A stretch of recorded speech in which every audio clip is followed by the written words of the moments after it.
Must have been the wind. Don't worry about it. Yeah, I don't know. That wind sounded suspiciously like you being messaged several times. That's kind of crazy, don't you think? So, first of all, that wasn't even me being messaged at all. That was just my server notifications. I don't actually know if that's true, because I'm one of the people who messaged you. Right, okay, understandable, but you messaged me as I was already turning Discord off to re-enable streaming mode, which hypothetically doing that, because of course I didn't need to do that, because I'm a professional streamer. This is all like in the realm of like possibility. I don't think it happened. Yeah, it's not real. It's a work of fiction. It never happened. We're not even on Discord. I'm in the room with you. You're literally in my head. Everybody can see you. Who would use Discord? Imagine. We die like Skypers. What? Like, instead of using Discord like Skype. Oh, I've never heard anyone in my life refer to themselves as a Skyper. Yeah, that really threw me off. I was like, what the fuck does that mean? Oh. Hi, everybody. Hope all of you are doing well. Hope you'll enjoy this stupid bit. I am so excited to be back. I'm very excited to read. I want to see more of Alice so bad. Holy shit. Like every like I say I want to see more about Alice, but hey, let's talk about fucking Aoko for a moment here. Let's talk about Aoko for a second. What the fuck, girly pop? That was the coolest fucking thing I have ever seen, and I'm really excited to see what the actual wizard in the room thinks about that. Yeah, So I am very curious about whether Alice knew this about Aoko before she did it, right?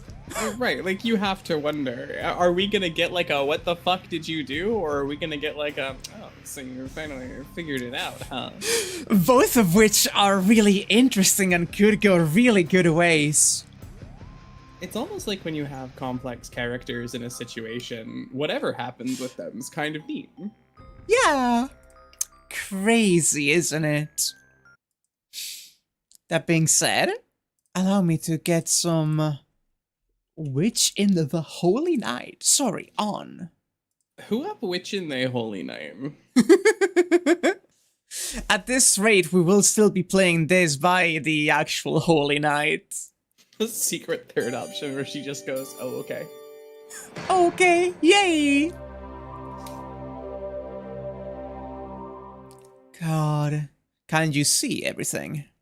You literally opened it like a second ago. Give me a sec. Yay! Yeah, we're Gucci. Witch in the Holy Night? Interesting. I love Hole. You know this about me. She did tell Flat Snark to stand down when Aoko was about to fire. She did. That is true. I don't need to know that somebody is about to unleash magic to know for a fact that, like, what I was looking at was bad. Yeah. Like, that's not gonna go well for him. Funny artillery cannon go brrrr. Love when the artillery cannon is a girl. Big fan of that, I think. Everybody is like, oh, that girl is a gun. What about a fucking artillery round? Fuck you, nuclear explosion. That's euphoric somehow.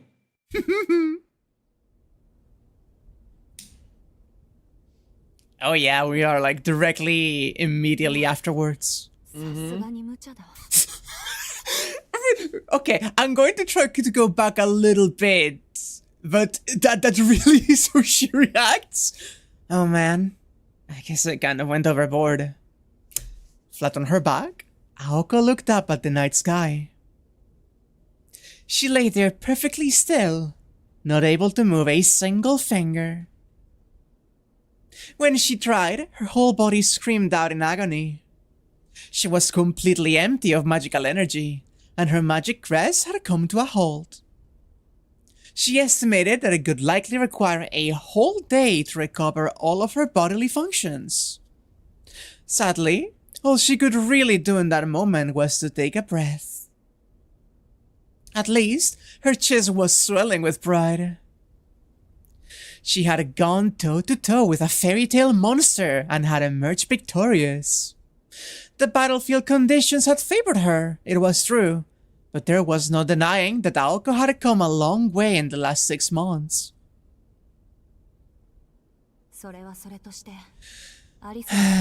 Luck or not, I owe Alice an apology. Once a ploy's been broken, it's gone forever. Flat Snark could never again return to this world. It was an insanely rare item, so invaluable that it could have been impossible to price it at an auction at the association in London. Aoko had sent Alice's priceless treasure to oblivion. Needless to say, things had gotten more than a little out of hand. Like, I want to see not just any, like, mage. I want to see Waver reacting to this, right? It's like in Strange Fic. I just want to see him on the phone, like, pinching his brow and having a panic attack. Yeah, that could be nice. Oh. Still, they had both agreed to the fight, so Alice probably could not complain. Even if she was furious, she could never be so undignified as to show it. Like Big Ben Star reaction. Don't call him that. Oh. Ugh.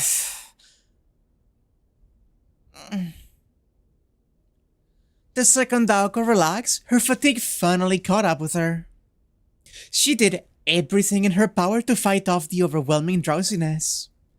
Aside from a few minor internal injuries, her body was miraculously unscathed. She felt like she could probably stand up and dust herself off after a bit of rest. The golden moon continued to burn in the night sky. Well, you are oil after all. You could probably burn for... Aoko's bleary eyes went wide in astonishment. She was still unable to lift a finger. Alright. The baker who found the snack disappeared along with it. Oh, we're not done, wait! She sighed in resignation. Aoko accepted that her final stand left her with only 10 seconds before she burned to ash too. Oh! Okay! Oh my god. We're not done! We thought we were done, we're not fucking done! Elsewhere, just a short moment prior, buffeted by strong winds atop the roller coaster, Sojiro gravely peered down at the ground.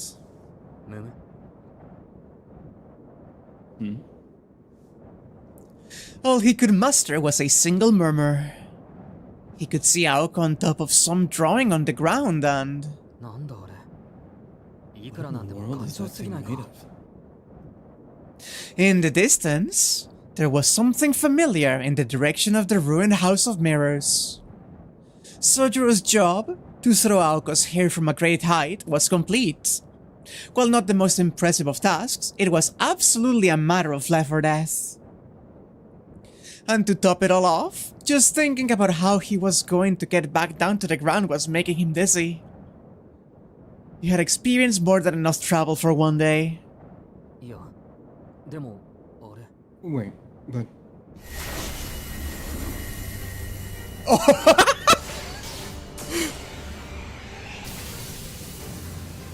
He was flustered as he stood atop the swaying bridge. A skull suddenly appeared in the sky above. Yeah, for anybody who missed the confrontation last night, we get to see Sojiro's POV of it now. Amazing. On the ground, he could see a circling blue light with Aoko Ozaki in the middle of it. And one more thing. From an angle that only Sojiro could see, a shadow stalked Aoko while she challenged the moon. It was shaped like a person, missing the lower half of its body! Dude! Oh my god. Oh, the Robogordo! Hello, that's gender. Hello, Robogor Nation! Hello. Yeah. Hey, Faye! Thinking about anything? The disembodied torso slowly clawed its way toward Aoko. They were still over 600 feet apart. Unfortunately for Aoko, she completely failed to notice it approaching from behind. It's too far away to make out, but isn't that... Wake up? Wake up, Anya. He was sure of what it was now. There was only one thing in the park that could chase Aoko and not him. The puppet. But I mean, maybe it's a coincidence, right? His mind ran in circles. It was a perfectly reasonable reaction. Any grip on reality he may have had left was long lost when Aoko started firing beams of light at the monstrous moon. Thank you so much for the sub, Lillian! Appreciated! God.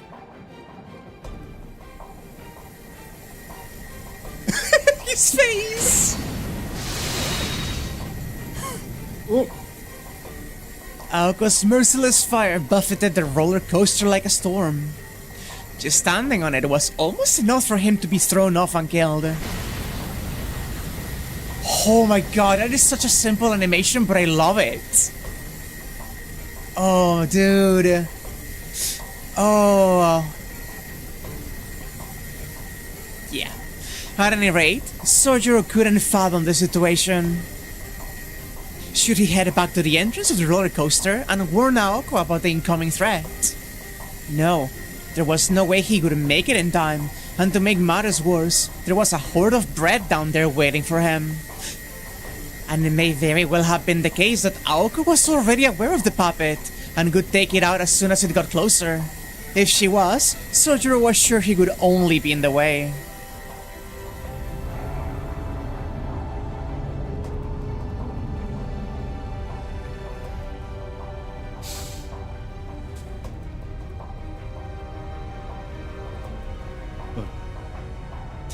It did not seem like there was anything he could do to help. And beyond that, Aoko was not the only one in danger. He was in quite a predicament himself. You can't go home again. The road home was never as safe as one thought. It was as true here as it had been in the mountains. The path he was on was no exception. As risky as the ascent had been, it was even more dangerous to go back down. And he is pretty quiet right now. Maybe a little bit?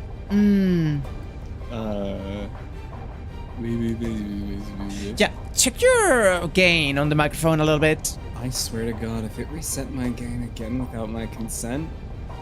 I'm so sorry. I'll start swinging.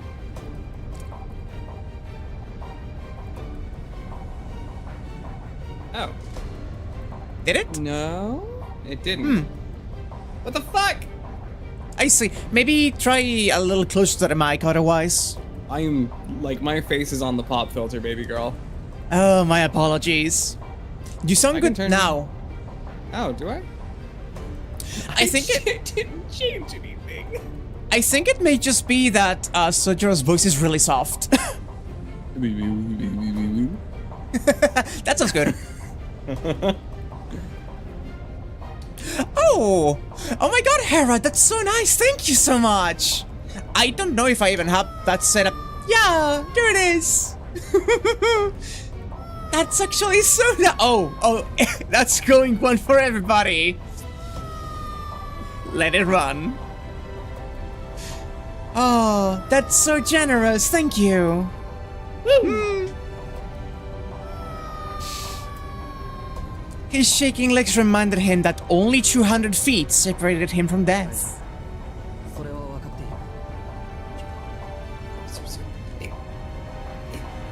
Fine, I know that, just... His head was pounding. This was reckless and stupid. Having been raised in the mountains, he was more sensitive to danger than anyone raised in the city, and just thinking about what he was about to do made his throat seize up. There was only one thing he could say for sure. Zaki has no idea the thing is coming for her. The boy. Oh, the boy. Oh, the boy. With a sobbing shout, Sojiro started making his way down the 200-foot frame of the roller coaster.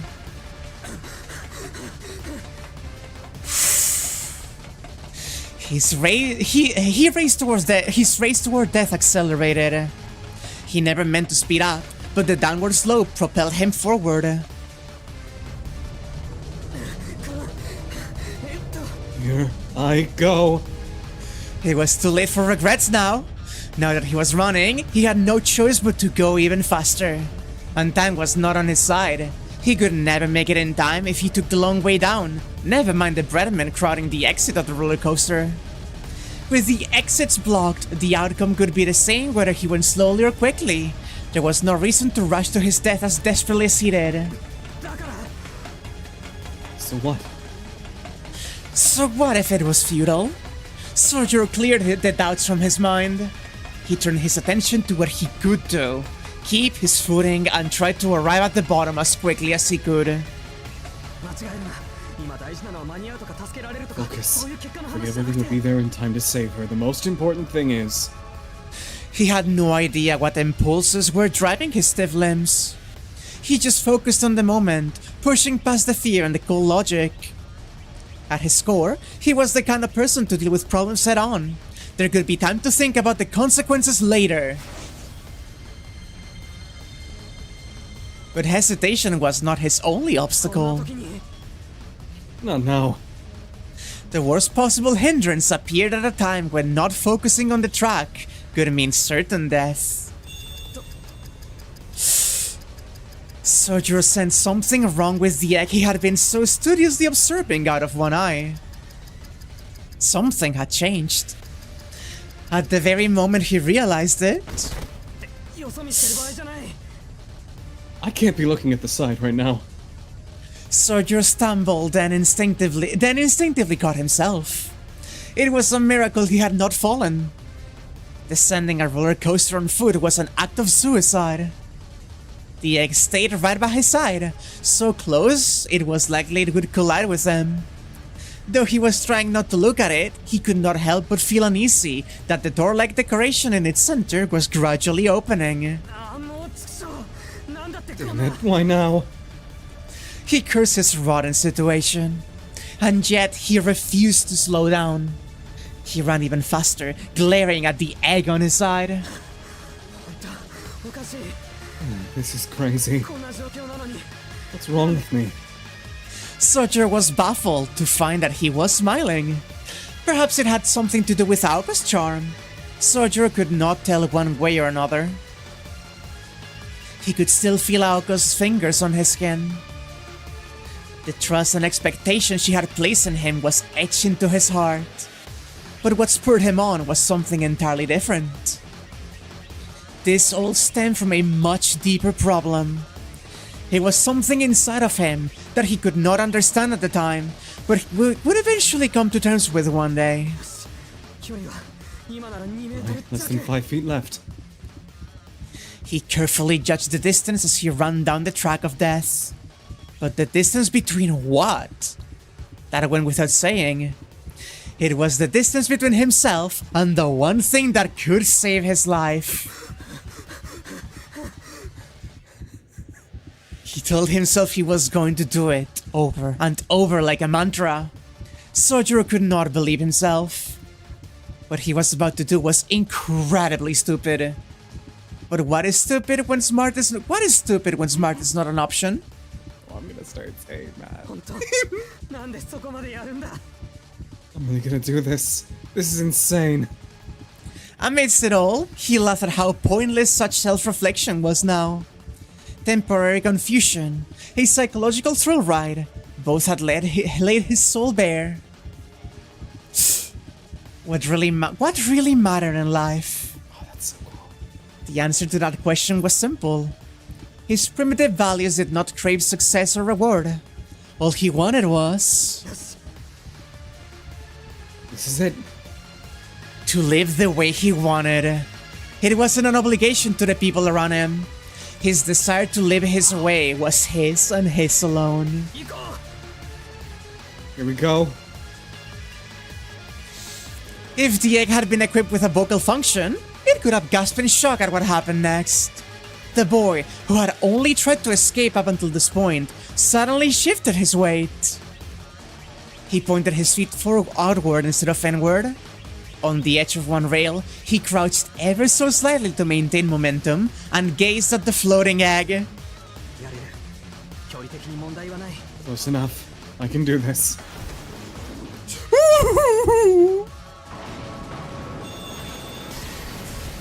Oh my... Fuck! Fuck! He soared through the night sky. It was a flight that lasted a mere 1.5 seconds.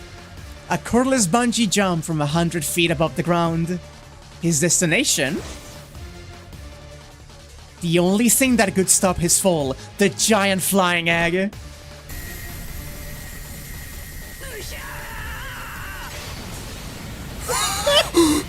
He shrieked, this time out of elation, as he desperately clung to the egg's surface. Just earlier, the cold-blooded witch had told him that without fear, the top of a building could feel no different than a balance beam. This from the same witch that could have been left speechless as she witnessed the spectacle. It was one thing to be fearless, and another to be reckless. What the boy did next could give her a headache in the days to come. I'm counting on you, Egg. clinging to the egg, he shifted his gaze away from it. He felt a rapid descent. Sojiro, focusing his half-shut eyes on the ground, leaped off the egg once they were a few feet from the ground, then turned back to it, careful to re-establish eye contact.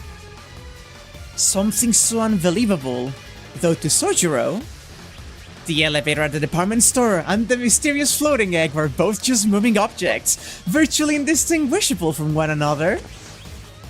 It didn't break. It's always a shame food goes to waste. He landed near the plaza. The shortcut that almost cost him his life paid off. Sojiro took off running the second his feet touched the ground. The puppet after Aoko was the only thing in his mind. He paid no mind to the moonlight in the sky. Nor to the egg, which was furious about being used and seconds away from self-destructing and blasting fragments all over the place. Ozaki. Huh? Aoko's dumbfounded expression spurred Sojiro on. The curse was complete. The empty egg began to sing its warning to let them know there was no escape.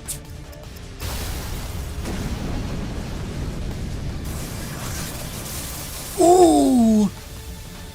Shrapnel from the egg exploded through the air. The ode to Queen Alice that Alice had engraved into Dumpty quickly robbed him of his senses. Is that it? He snapped back to the task at hand and ran to Aoko, still laying on the ground. His legs moved as if they had a mind of their own. Though he couldn't have stopped them anyway, since he could no longer feel them.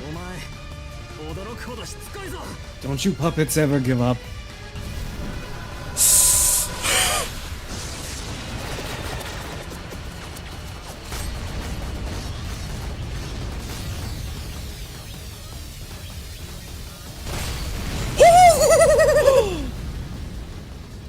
Oh, the presentation. Oh my god.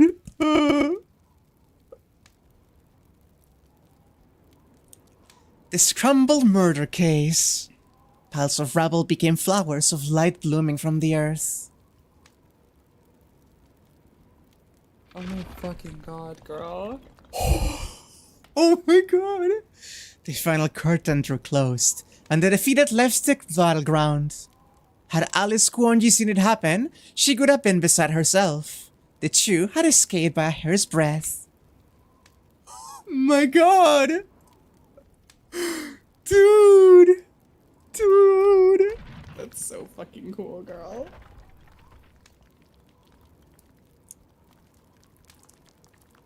The only person in a position to witness that rare mutual destruction was the girl who had been saved from it. The boy who had never stopped running paid it no mind.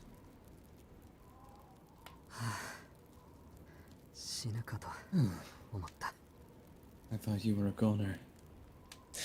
The safety of the girl in his arms meant infinitely more to him than the miraculous way in which he saved her. Oh man! Oh man! I fucking love Sojiro so much. This fucking game, dude. Oh! The moon did not wait for dawn to set.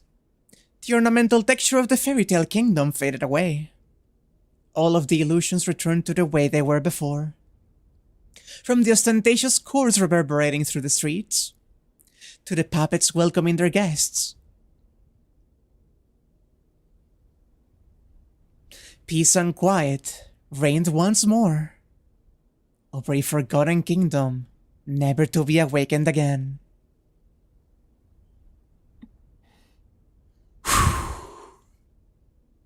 Out flickered the embers of a late night dream. Sorry, look at the animation of the lights going off. God. Even the electric lamps that illuminated the park. Together they watched it disappear. Sojiro lay on the ground, desperately gasping for air like a fish out of water. The curse of the exploding egg had numbed his pain, and he was understandably exhausted after all he had experienced. He looked like he could be blown away by the lightest of breezes. While Aoko was also exhausted, she was still in better shape. Focused on taking deep, even breaths, she was already working to recover her strength. So... She addressed Sojiro indifferently as her gaze remained on the amusement park. The abruptness of it was a bit theatrical in nature. She wanted to look at him as she spoke, but her pride was simply too great. You did something kinda amazing, didn't you?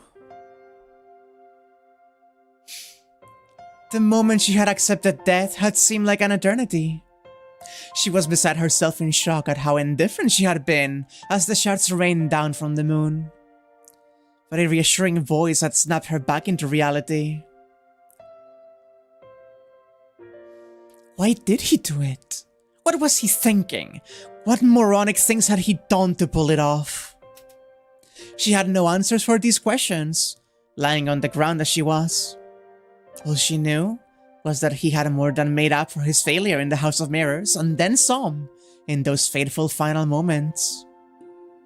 She addressed him, hoping to find answers, but found herself unable to probe any further. To dig any deeper could feel like defeat, which is why it was so unlike her to ask him in the first place. Lucky for her, Sojiro had neither the capacity nor sensitivity to understand how egocentric she was being.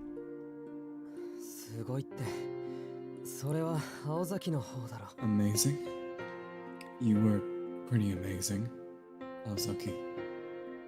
He started between labored breaths. It was taking him so much effort just to breathe that he could not address her properly. She watched him out of the corner of her eye. Thinking back on it, the boy had performed the same role each time. Each and every time, he did what he could in spite of his feckleness. It was far more admirable than her nearly suicidal tactics, even if she did defeat her opponent. He did not even recognize how extraordinary his last act of courage was. Here's an idea. If I help you kill that thing, will you let me go? At the very least, he had the courage to keep trying whatever he could.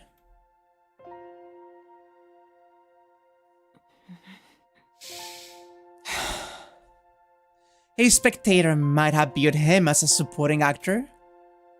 His actions were not exactly memorable. But the lead actress he supported did not see it that way. Well, I don't really want to admit it myself, much less say it out loud, but such inspired actions were wasted in a supporting role. This guy really pulled off the impossible. It was so amazing that she wanted to shout it as loud as she possibly could for all the world to hear. Aozaki? God, he's so innocent it makes me want to barf. All Aoko could do was sigh.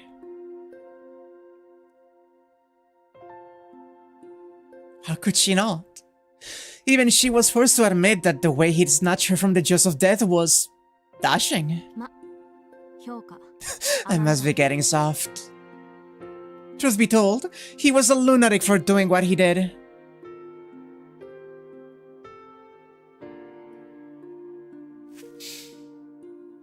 She steadied her breath and composed herself. While she was in bad shape, she still had her pride as a magus to consider. That was why she felt a need to maintain an air of dignity. Shizuki, I originally meant to let you off the hook for today only, but I'm willing to let the whole thing go. For the time being, I've decided to let you live. She hastily extended her right hand. It was either to shake his or to help him up. However, Sojiro did not take her hand, but instead stood up on his own. What is this man made of? I have no idea, but I do love him. What is this man made of? Oh my god, dude! This night, despite the sheer insanity that he had just experienced, his face had not once looked as incredulous as it did now. What? Was something wrong? She stammered, worried that she had deeply embarrassed herself. Sojiro's gaze was fixed upon Aoko. A problem had dawned on Aoko. Though she normally hated being stared at, this time she did not mind. Rather, she was enjoying the warmth in his eyes, and felt like it was something she could almost come to appreciate.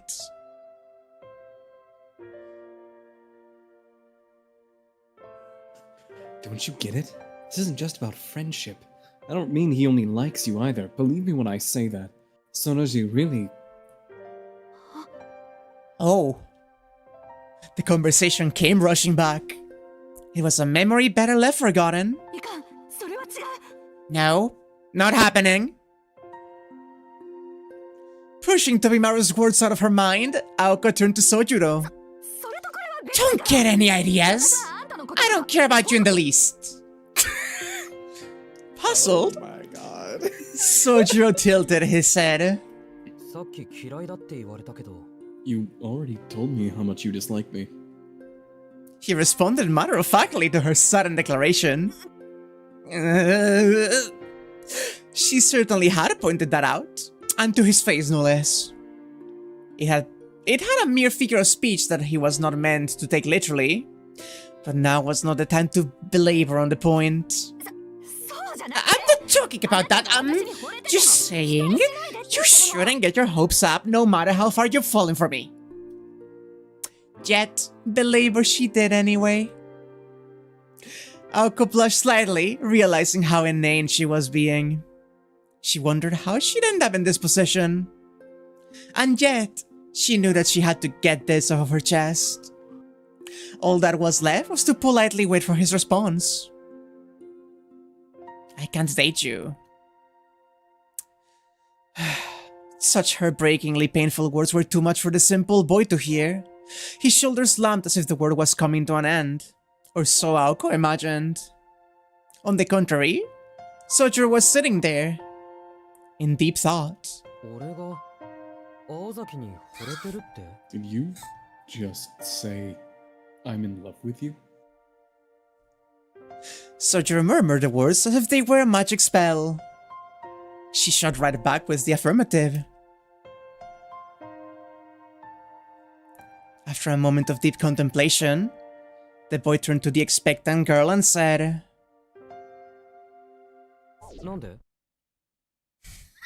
Why do you think that? The little sound effects!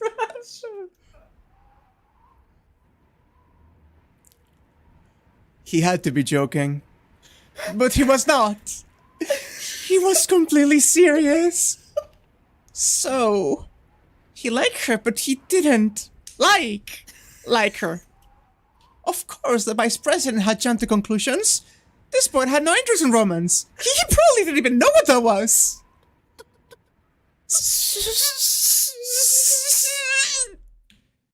She was incredibly embarrassed by how confused Sojiro still appeared to be. Her rosy complexion spread throughout her entire body. The devious Aoko jackhammer. Shaking, dude, it's so funny. I'll ask again, but why do you think that? That's what I want to know! You freaking moron, Tobimaru!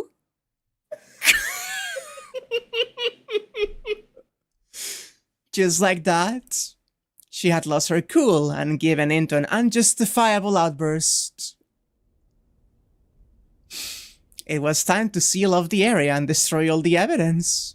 Aoko's embarrassment devolved into sheer panic, and her grudge against Tobimaru suddenly manifested as criminal assault. She lashed out with a punch that could have taken down a bird mid-flight. More specifically, it was a brutal right hook. Ah! Aoko blinked. Her blow had connected with something solid, snapping her out of her reverie. Her temper had lashed out at the completely defenseless Sojuro. It had been a splendid blow with all of her weight behind it, knocking him out cold.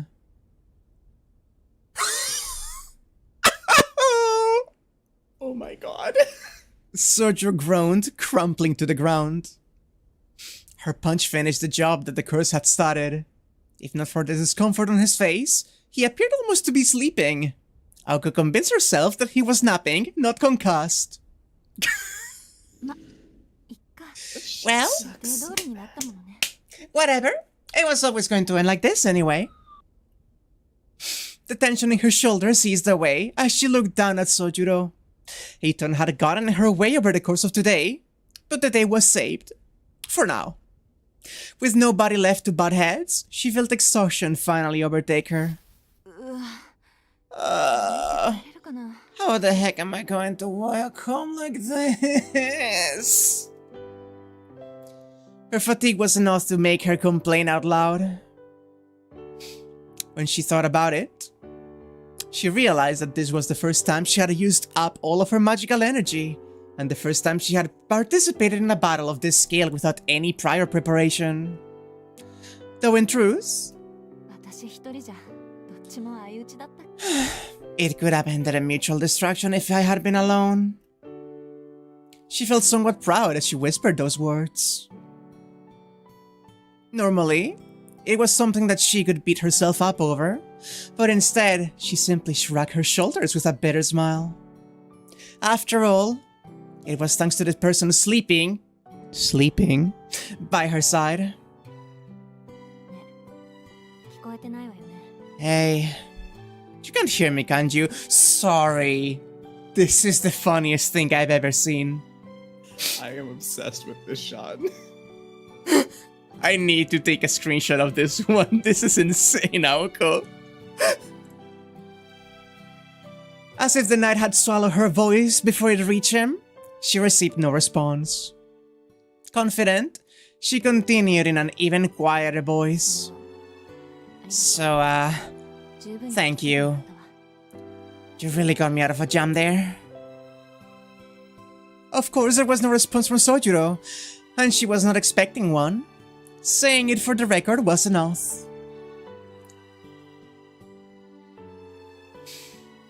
Aoko watched Sojuro sleep for a while, and then pulled something out of her pocket. It was a palm-sized glass bottle her roommate had given her, which she opened with a pop. But none of this matters. Leaving behind words colder than a winter chill at night, she called out his name. She barely sensed the bottle moving. As the silhouette of the fallen boy appeared to blur, she got the feeling that the weight of the bottle had increased slightly. Whoa. That's kinda weird. What appeared to be a human form could clearly be seen inside of the glass. Alice Kuonji's tools were mystics that confounded even the most knowledgeable of mages. As soon as Aoko tried to analyze them with logic or reason, she was already out of her depth. Knowing this all too well, Aoko closed the bottle and watched the boy disappear as if by some magic trick. Jeez, this is no stage trick, it's actual magic. She muttered as she looked into the magical bottle. Its weight had not changed significantly, and she had no idea how it worked, but the one thing she did know was that there was a human being inside of it. Its light weight was almost unnerving, closer to empty air than a human being. It was about as heavy as one could expect if they'd bottled a summer breeze. Though, that did fit her image of Sojuro perfectly. Would you give me just a sec to run to the bathroom? Yep, please. Go piss, girl! Yeah, chat! She put him in the jar. She now has a jar Sojuro. Though, like, have you ever played a Pokemon, chat? Don't you know what it's like to find your new favorite Pokemon and be like, oh, I need to put this dude in a little bowl so I can get him out anytime I want to send him to fight or play with. God, I wish.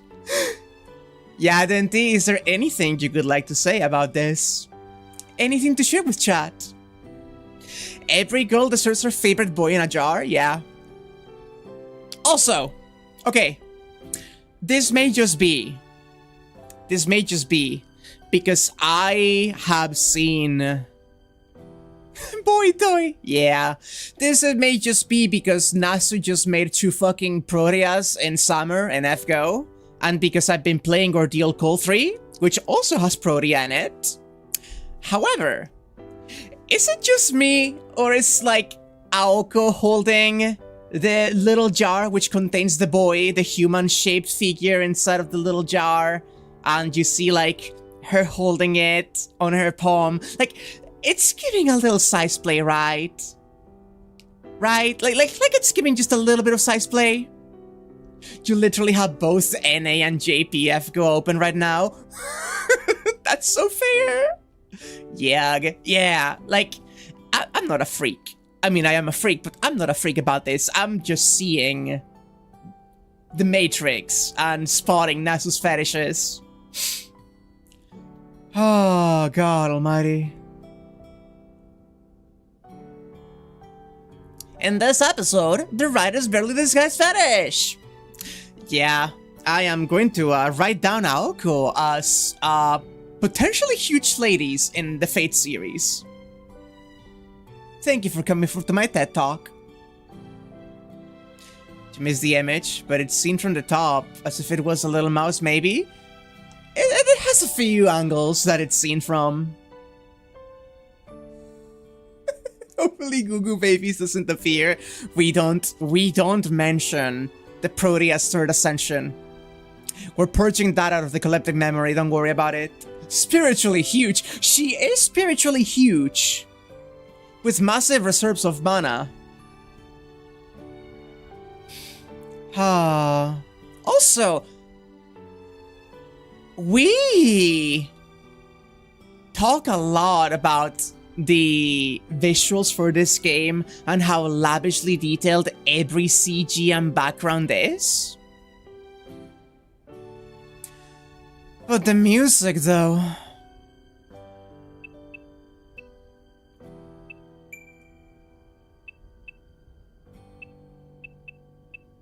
1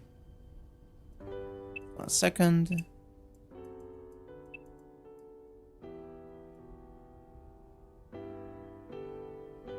That should help with Anya's volume a bit, I think. Anya frying chicken, let her be!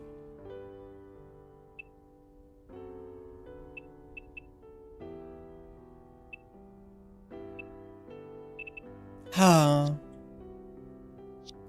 Oh yeah, no, Hera, this is a fucking VN. If you're not following along, you have another 6 episodes you're completely out of, like, information of. Consider this, watching episode, like, 6 of an anime season about an anime you have no, like, knowledge about, and being like, well, that was cool, but I have no fucking idea what that was. There's been one song you wanted to go off about for a while now, but it hasn't played yet, so your lips are sealed. Ooh, very intrigued.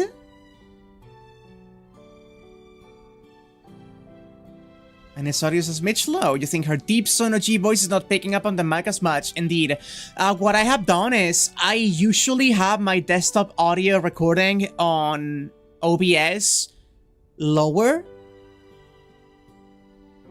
So I just lowered the volume game-wise, and I have increased the desktop audio instead, so it should boost Anya's voice a little bit. The guy was pretty goated though, Nightwin. Sojiro really does seem like I don't think he's the Nightwin kind of guy. He's more of like the, yeah, I won. Like, yeah, exactly. he didn't even realize he won. He just wanted to help her. And that is beautiful. Hello. Hi. Welcome back. I'm back. I hope you missed me. Yeah, I made you so much. Also, I turned you up a little bit on my end, so that should work with like your volume. Oh boy. Yeah, that's perfect, actually. Nice. Yay. It's just like Alice said. She murmured to no one in particular as she recalled the past. This really isn't like me. Aoko wore a bittersweet smile. Her usual moodiness was gone. It was a dangerous world out there. It was good to have someone to keep her on her toes. With a right chuckle, she flicked the magical bottle with her finger and set off walking.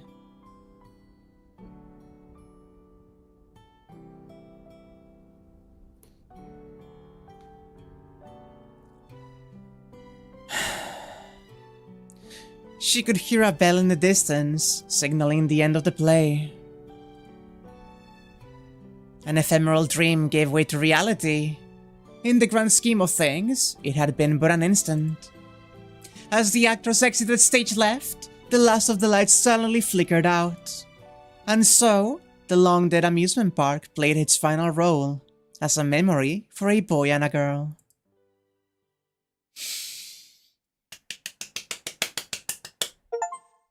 Oh, man. Standing ovation.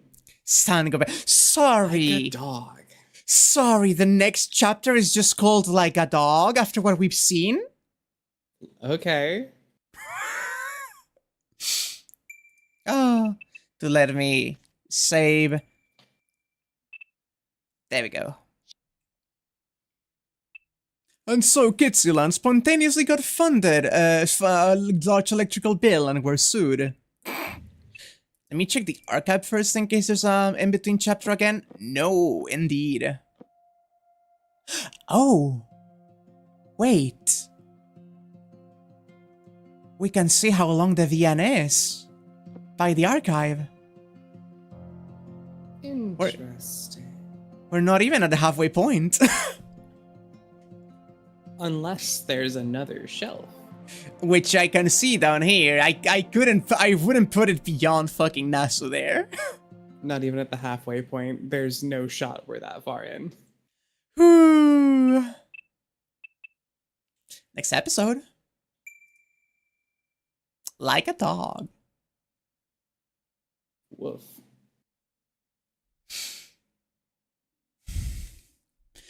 He was still in a deep sleep.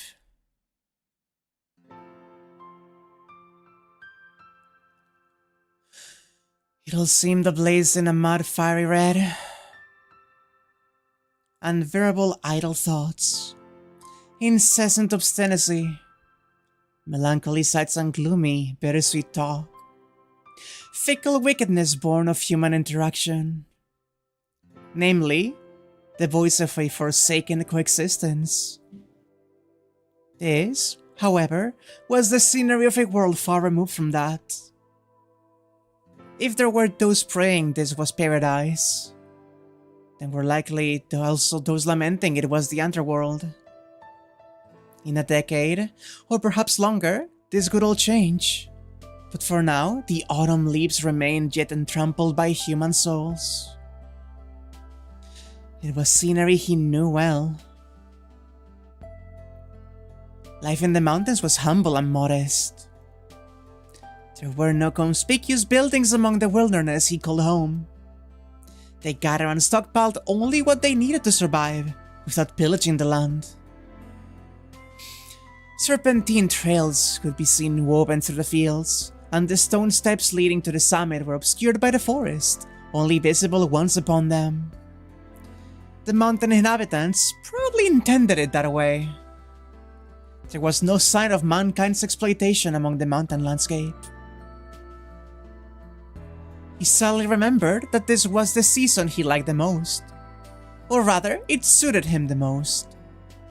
There was much to be done to prepare for winter, but whenever he had a free moment, he could make his way toward the mountaintop. Gazing idly at the setting sun while breathing deep the crisp autumn air was probably the second favorite of his daily joys.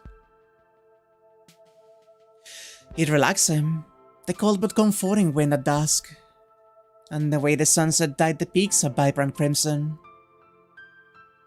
Not 2 months had passed since coming down from the mountains, and already it pained him that the memories had begun to fade. Someone once told him that memories fade every day, so the best you do is make as many new ones as possible. Recollections grew hazy. A new place to live meant the beginning of a new life.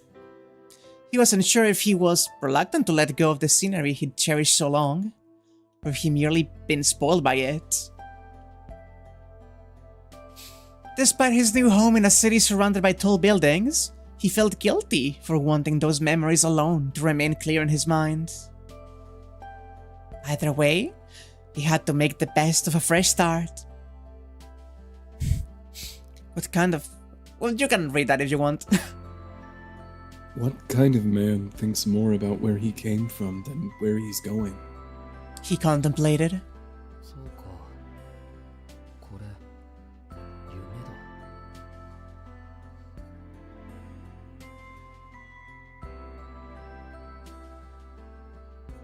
So, I didn't realize that my mic was already unmuted, and I clicked it. Oh, hon. Oh. This is a dream. He tried to stop himself from indulging in uncharacteristic sentimentality. It couldn't be a dream if it was easy to understand. The moment he realized he was dreaming, angular shadows began to rise from the autumn colors.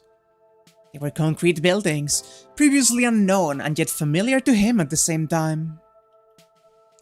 This was how his current life was washing away his memories. Struggle as he might, there was no stopping the degradation of human memory or impressions. It was merely a fact of life. By nature, humans lived in the present over the past. Eventually, even his most cherished memories could be swallowed up by the buildings. It was neither cruel nor heartless. If they were sure to disappear, then from now on, he could content himself with dreaming about the memories he could clearly recall. Whether in the mountains or the city, the days flew by. Yesterday's scenery was not the same as today's. And such, she had given him no time to grieve. Distant nostalgia was beautiful, but that made it fleeting. 土産入道じゃないんだぞ、青崎。You're no Miyage Nudo, Azaki. I can't talk my way past you. A faint dizziness made him close his eyes. Without sight, the mountainous landscape vanished, but in its place, a familiar voice could be heard. It was a booming voice that seemed to shake not only the mountainside he stood upon, but the entire mountain as well. I was just fucking saying about the giantess Aoko vibes. I was just saying that I could see with the jar that Nasu was fucking doing it. And there he is. There he is. Interesting. I literally just had a whole conversation about this. And of course, Aoko Ozaki reappeared, towering in the distance. She's got her cowboy hat and... yeah, smart Alec, you get me. He must have been tired, he thought, diagnosing himself while trying to make out what she was saying. Fearing the vertigo would return if he reopened his eyes, he decided to keep them closed. It sounded like she was arguing with someone, though the tone was all he could make out. It wasn't violent, but certainly aggressive. Maybe she was picking a fight with another mountain across the way. He couldn't put it past her. After all, she was a troublemaker who blew up the moon. Dude! She's just like Despicable Me, for real, for real. He couldn't quite grasp the conversation, though somehow, vaguely, He had the sense that his human rights were being largely ignored. It was deeply upsetting, unsettling even for a dream. After several minutes, it seemed that the high-impact argument ended in Aoko's victory. Then, suddenly, the boisterous voice faded. Praying everything would be back to normal, he opened his eyes.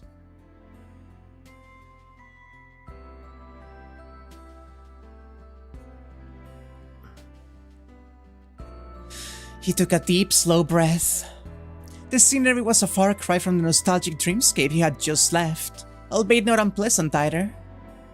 Without a doubt, it was the amusement park. Hey, this is such a simple effect, but like the little strobing of the light. That's crazy.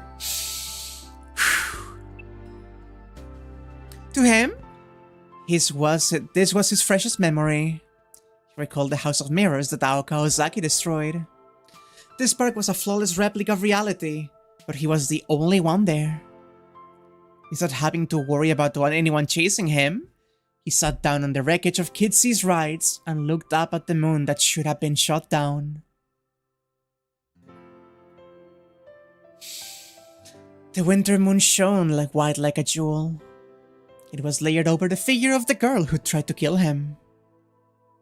If a mage was a witch, then she definitely fit the bill. I don't mind being killed. Such an absurd thing to say, but it spilled out of him so naturally. でも Well, maybe. That had nothing to do with witches nor magecraft. There was an echo in the gaps of his heart. If she had not spoken those words, then he could not have responded as he did. In that moment, what had Aoko Ozaki said to him? As he tried to remember, his deep slumber drew to an end, and with it, his chance to find the answers he so wished he could find.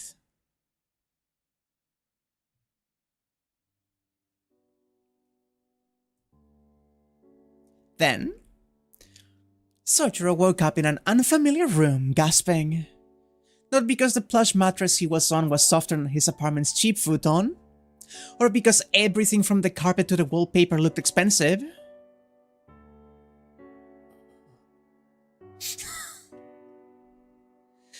Bewildered, he tried to catch his breath. She was the cause of his surprise. The moment Sojiro's eyes snapped open, there she was, the girl dressed in black sitting at his bedside. The silence was deafening. Still supine on the bed, Sojiro gazed at her. His impulse was to sit up, but he refrained, thinking it might be rude to be staring at the person sitting next to him. She was just sitting there.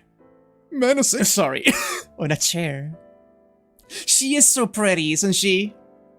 Dressed in I love black. her so much, dude. Yeah. Dressed in black, modest clothes. Still, she projected an air that was anything but plain. Her monochrome outfit evoked indescribable elegance. Like a costume handmade just for her, from the finest fabrics. It was enough to inspire poetic sentiment, even in Sojiro. The girl continued to sit, completely motionless. Without realizing it, Sojiro had stopped breathing. Genuine astonishment had him captivated. Such beauty. It was the first time he had ever thought to use such a simple, plain expression to describe another human being. She was the daffodil in perfect bloom. Or the ideal female form seen only in dreams. This quality was something to be cherished and admired in her. It was different from Aoko Ozaki's blindingly radiant vitality. After all, the flame that burns twice as bright burns half as long. And there was no way this girl could be allowed such a happy ending.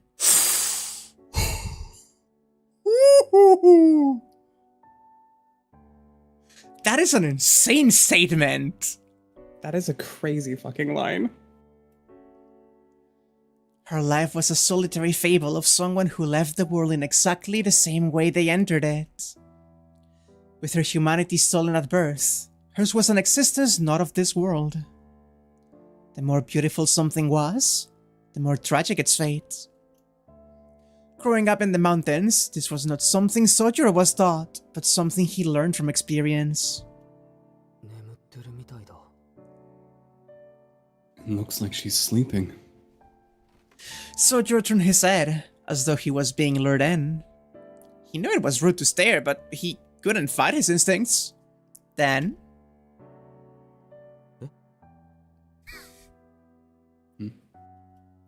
This time, his heart actually skipped a beat. She was not asleep at all.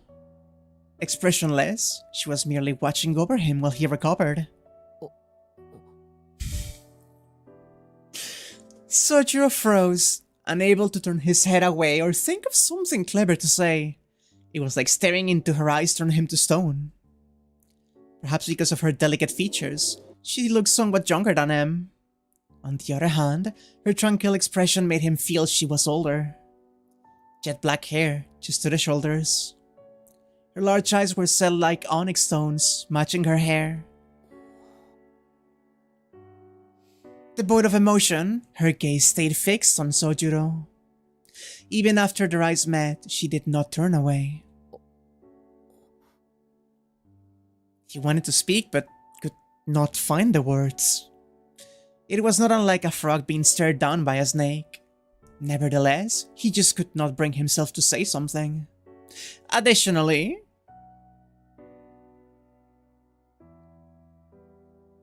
no matter how carefree Sojiro might have been, he was painfully aware that this girl was as powerful as Aoko. Ace and Shadow. Less talkative to be sure, but still powerful. Objectively, this scene was not unlike that of someone nursing a bedridden stranger. He had no idea what she might have been thinking about, but it seemed to him this harsh silence might last forever. All he could say for sure was that the quiet did not appear to bother her in the slightest. It was like some bizarre form of punishment. これが青崎の仕込みなら手が込みすぎる。 If this is some kind of test from Ozaki, it sure is elaborate. He thought, keeping his eyes on the girl. He felt like the moment he turned his head or blinked, she might stab him in the chest with a hidden blade. And not because his imagination was running away with him. In the stifling silence, it was only natural that Sojiro could think back on what had happened in the amusement park, and it made him uneasy. But stronger than any anxiety was his fascination with the girl. Her slender frame and milky white skin. The chill of her guarded stare, the warmth of her lingering femininity. It was the mixture of those two latter qualities that was almost magical. He stared at her for so long, he began to get the feeling that they had met somewhere else before. Sometime before the conflict at Kitsyland.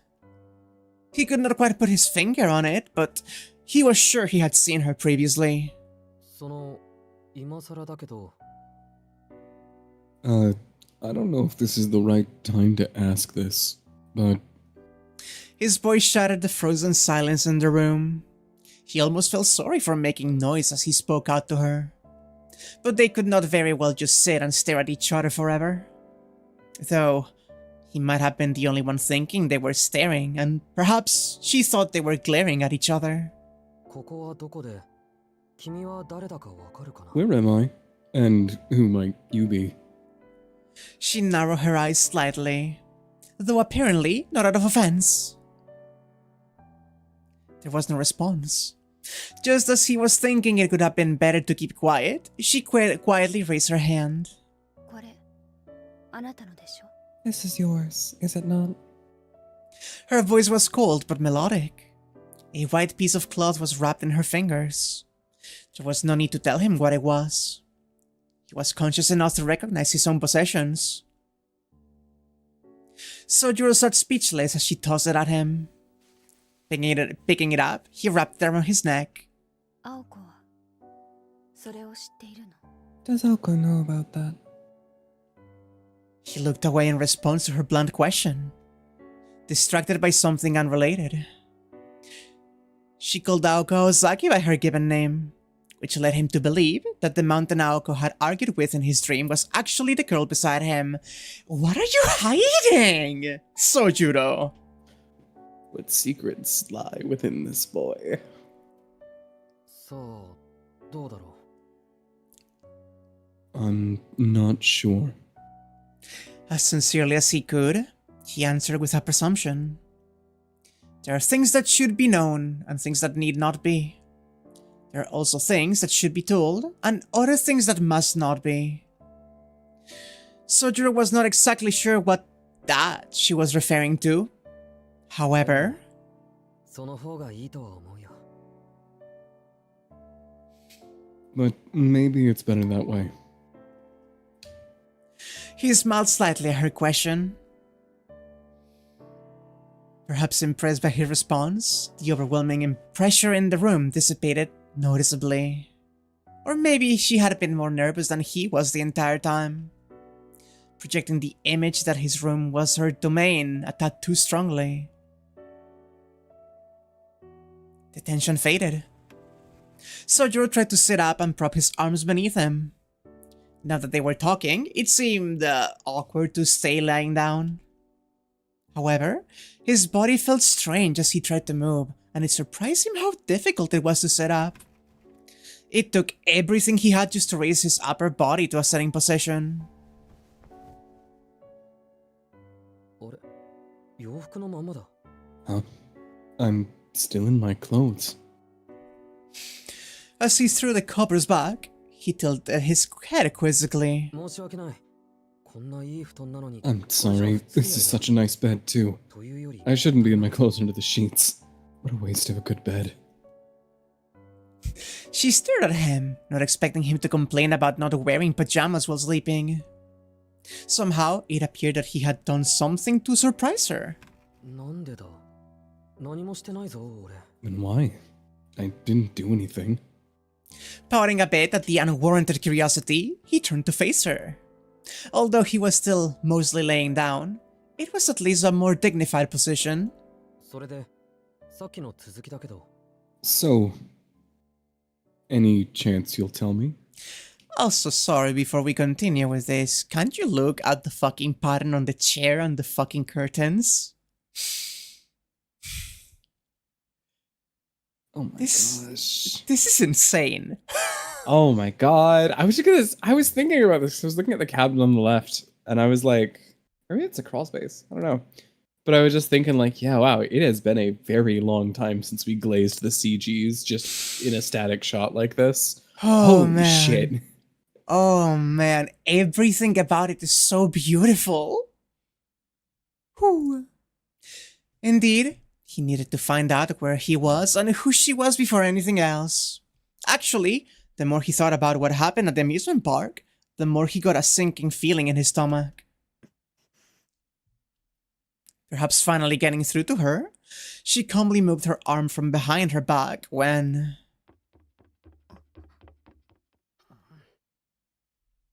Once again, they suddenly locked eyes. Thump, thump, thump.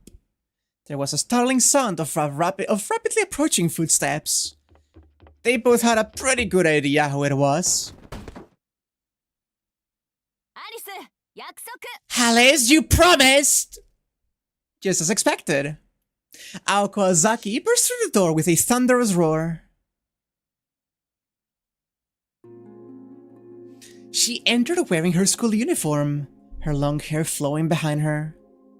Her breathing was heavy and her forehead was wrinkled by a scowl, granting her a demonic appearance. Alice, Alice! This girl named Alice called slightly in response. She may have even let a sigh of disappointment slip out. 早かったわね、青子。 Oko. Home early, I see. Her calm voice was the polar opposite of Aoko's. Needless to say, her voice dripped with a brazen coldness. そりゃあんたの性格 That's は because I know you all too well. こういう時の Over the past 2 years, I've come to expect how quickly you jump to conclusions. You might act mild-mannered, but as soon as things don't go your way, the veil drops.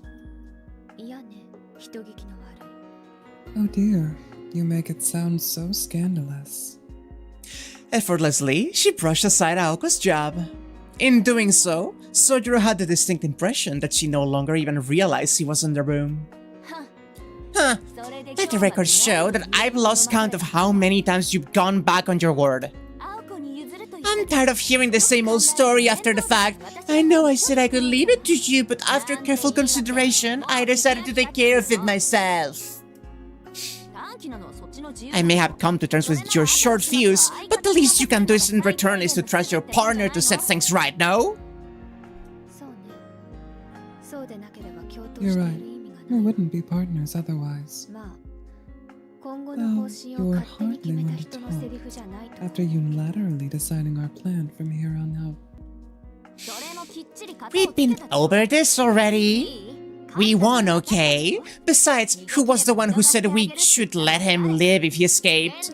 Yet again, you've gone back on your word, Alice. Oh, don't tell me. Next you'll be saying that's the reason you can let sleeping dogs lie. Alice frowned slightly and fell silent. Her housemaid seemed to have struck a nerve that Alice herself did not know was there. Anyway, we agreed to decide what to do with him when he wakes up, after hearing him out, right? So stop trying to flip the script every time my back is turned. Speaking of which, aren't you supposed to be at school? It's noon already. I remembered you only had your school's end-of-term ceremony today, so I told him I had to leave early for personal reasons. This is so warped. I have finals coming up, for goodness sake. Aoko grumbled, more to herself than anybody else in the room. Did you just notice the little Anya sitting on my head? What was I saying about giantesses? This is different. I am not giant. She is mini. Different. Extremely different. The vibes are so incredibly different. The distinction matters. It's not just the difference between the two people. It's the situation. Exactly. Then, she locked eyes with Alice. Or more accurately, they glared daggers at each other. The room had become tense once again, and it felt like a fight could break out any moment.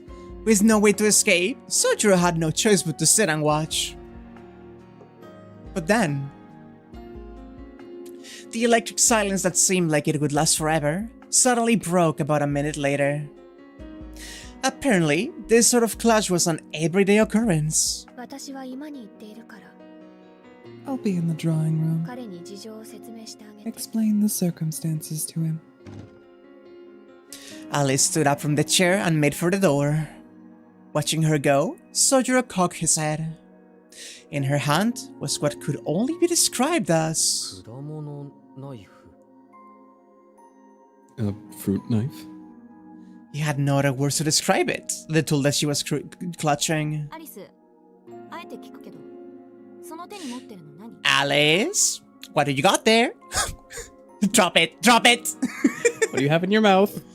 I hate to ask, but what's in your hand? Aoko asked Alice as she walked past. A dagger. What else? Alice answered expressionlessly before briskly walking out of the room. A knife! No! Sojiro thought it best not to think about it too deeply at the scene that he just witnessed. I love how confused he is always, forever. This poor guy is just being dragged along. God, this fucking sushi. Oh man. Fuck, dude. When they zoom in, you can see the grain on the fucking wood of the floor. Fuck, dude. Fuck, dude. The detail. Oh, dude. God. At any rate, the girl in black had withdrawn, and along with her, the feeling of tension, leaving a bedridden Sojiro along with an Aoko still dressed for school. From Sojiro's perspective, this was the perfect chance to get answers to his ever-growing list of questions. My head's spinning, Ozaki. I bet. I'll explain everything in order, so just shut up and listen. I see the facial paralysis is gone, and your breathing has stabilized. Looks like you are through the worst of it. She nodded, satisfied, as she took a seat. How do you feel? なんか A bit sluggish. He answered meekly, dropping his shoulders. He opened and closed his left hand a few times, but moving his fingers felt slow and awkward. It was clear he was still in a bad shape. Meanwhile, Aoko was blinking her eyes in wonder. Or was it admiration?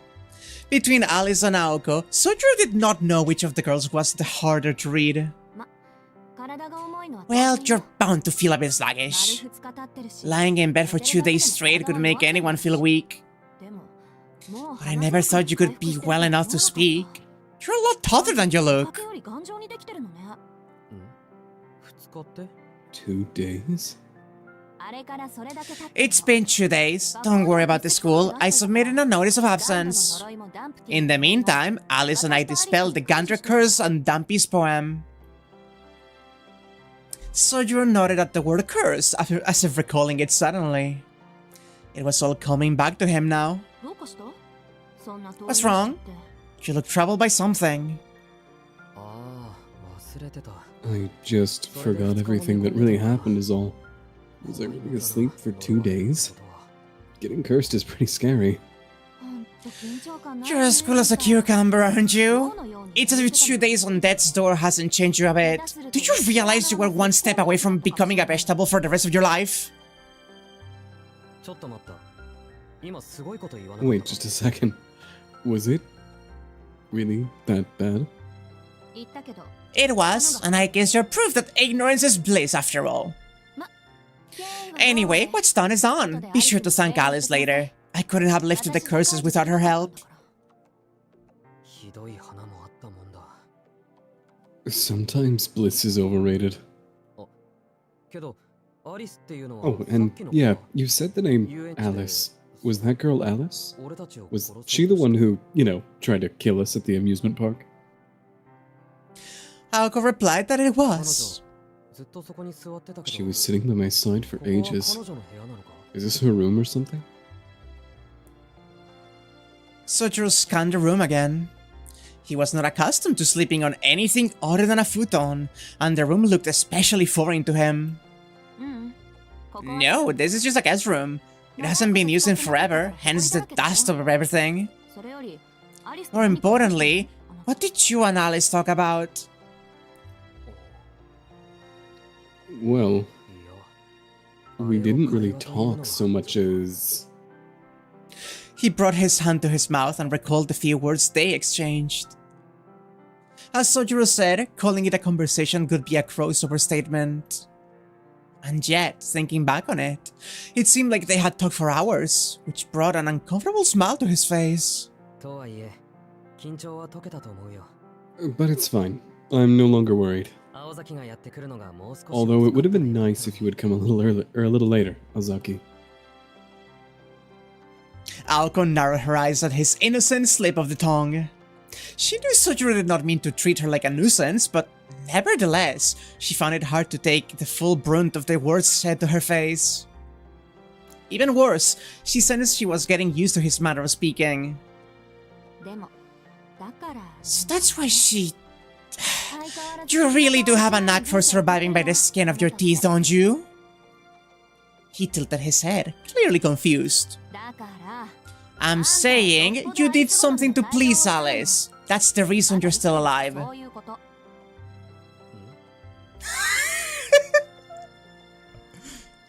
No matter how hard he tried, he could not grasp what she was getting at. He decided to change the subject to something else. ところでここはどこなんだ By the way, where are we exactly? I asked the other girl, but she wouldn't tell me. You can tell me, right, Ozaki?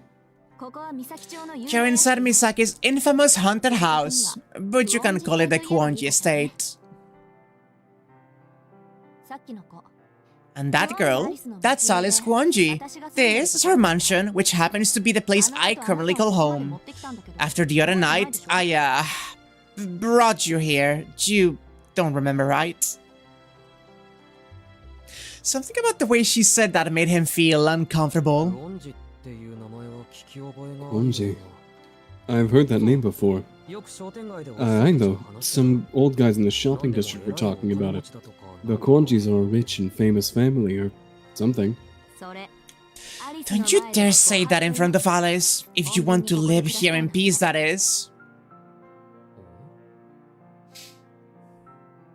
Confused yet again, Sojiro tilted his head for what seemed like the 100th time that day.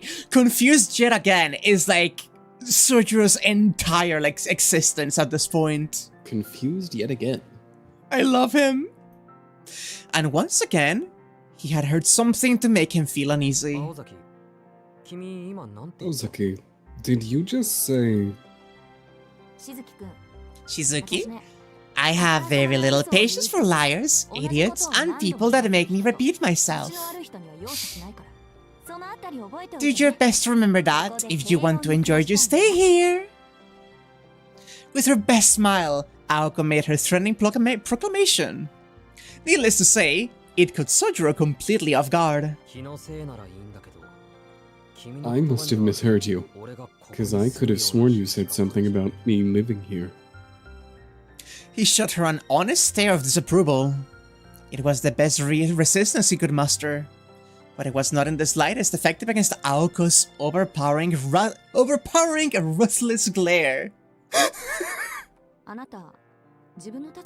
The quicker you understand the position you're in, the better it will be for you. You mean... He considered her words carefully. He wanted to openly express his feelings on the matter, but instead, he swallowed his words and shook his head. Despite his typical inability to read people's emotions, he at least seemed to understand the gravity of the situation. It appeared that he'd finally realized that it was his carefree mood that typically got on Naoko's nerves. My mistake. I forgot there's no use beating around the bush with you. Fine. I wanted to give you time to think, but we're way past that, so I'll just come right out and say it. Listen to me, Shizuki. As of now, you're being placed under a supervision. You will be living here together with us for the time being. Naturally, I reserve the right to decide whether you live or die.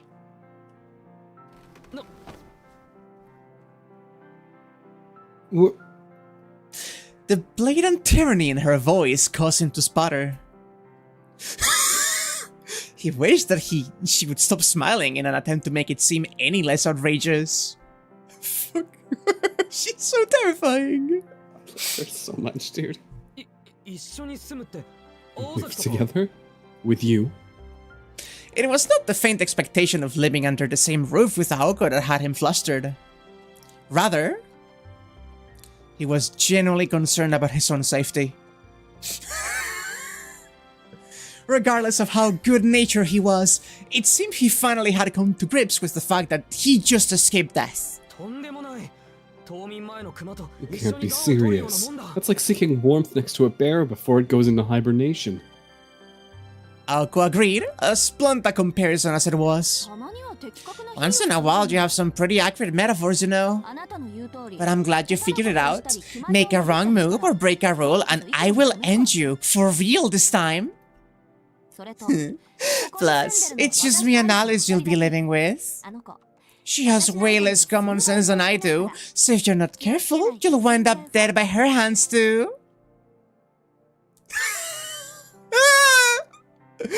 No!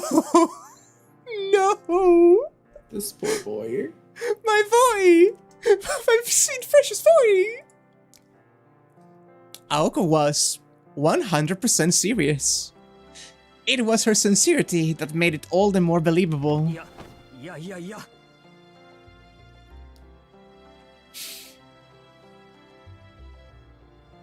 No. Obviously, there was no way the victim, Sojiro, could accept these terms. Wait a minute, you're not making any sense, Ozaki. You say I'm under your supervision, but why is that necessary? If you think about it, I haven't even done anything wrong, so there's no point in keeping an eye on me.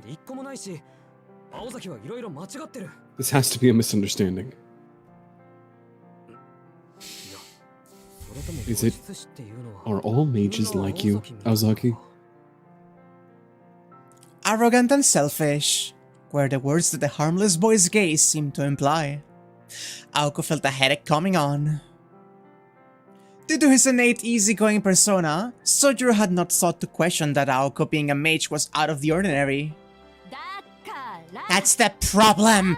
We need to keep an eye on you so you don't go around saying things like that and blow our cover, you dunce! Aoko flew out of her chair.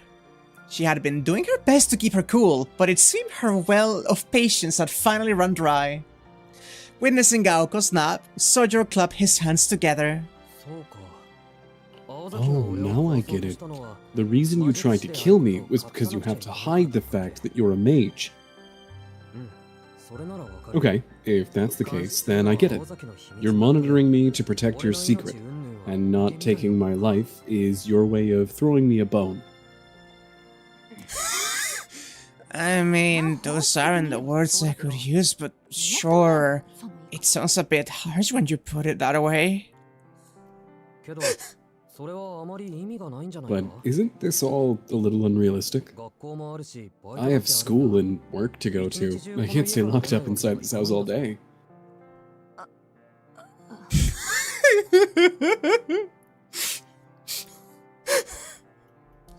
In an instant, Sojiro's objectivity had her stumped, leaving her at loss for words. He honestly had no idea what position he was in. To believe that he had any sort of freedom at this point was shocking, to say the least. Just breathe, Aoko. Just breathe. If anything, that will speed it along. Aoko somehow managed to compose herself. As a matter of fact, she never had any intention of imprisoning him. Stripping him of his freedom and incarcerating him could go against their agreement anyway. Besides, if she was going to go that far, it could be easier to just kill him. To Aoko, letting him live meant showing a modicum of respect to Sojiro's way of life. You're not saying... Wait, don't tell me I can't even leave this room. A light bulb went on in his head as he blurted out what he was thinking. It appeared he had finally got the grim message. Aoko looked somewhat satisfied at his dismay. Relax, locking you out would actually be more trouble than it's worth. Your freedom was taken into consideration. To what degree you're free will be left to the discretion of Alice and her abilities, so you won't have to worry about that. Evil witch traps innocent autistic here in her house? Like, yes, actually. Like, yeah, that is, like, no abstraction, exactly what's going on here. A gloomy look fell over Sojiro's face as he found his concern growing by the second. Alright, look, sparing your life is based on the premise that you will live in this house under supervision, and that's only until a more permanent solution is found. It's a lot more amicable than just disposing of the witness, don't you think? At any rate, this is my way of keeping our promise, so no complaining. The cold war I'm waging with Alice is enough of a headache already. She sighed as she stared Sojiro down as he lay on the bed. But make no mistake, your status here is the lowest of the low, even lower than a dog's. Since that night, I am the one to decide whether you live or die, which means you belong to me now. Yeah. Is that clear enough for you? As Aoko finished her declaration, Sojiro suddenly looked up to the ceiling, so she could not notice his reaction. He meant no offense to Aoko, but he had to hide the fact that he fundamentally disagreed with her analogy. In Sojiro's opinion, it was disrespectful to both dogs and humans to call him lower than a dog. A more accurate analogy of their power dynamic could be that of a rabbit and a wild boar, hence why he chose not to voice his opinion.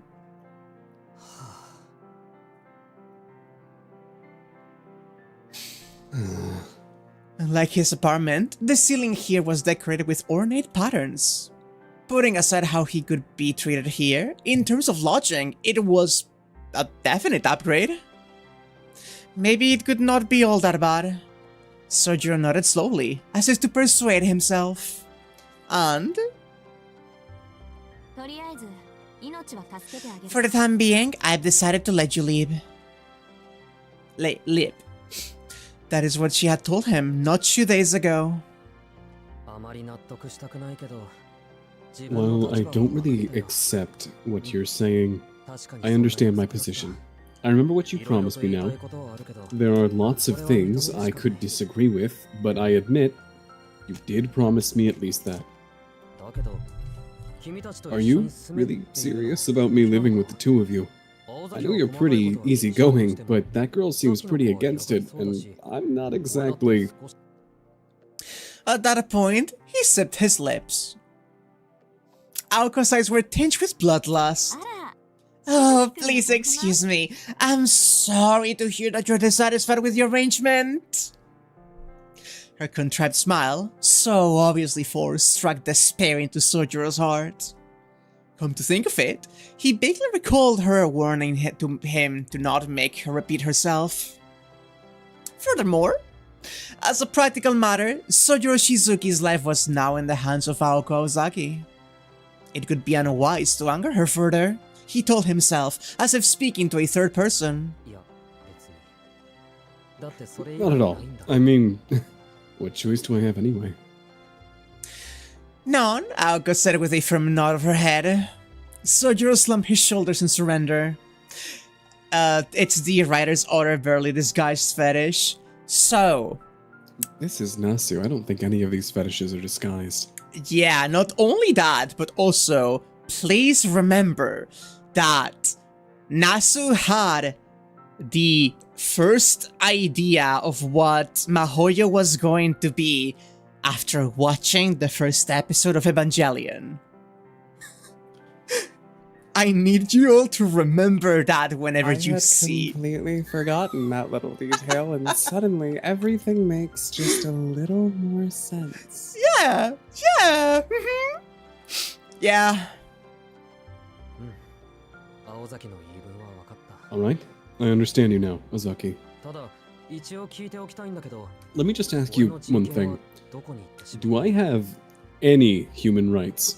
1 second, I need to screen cap that. That is maybe the funniest thing I've ever seen in a visual novel. Poor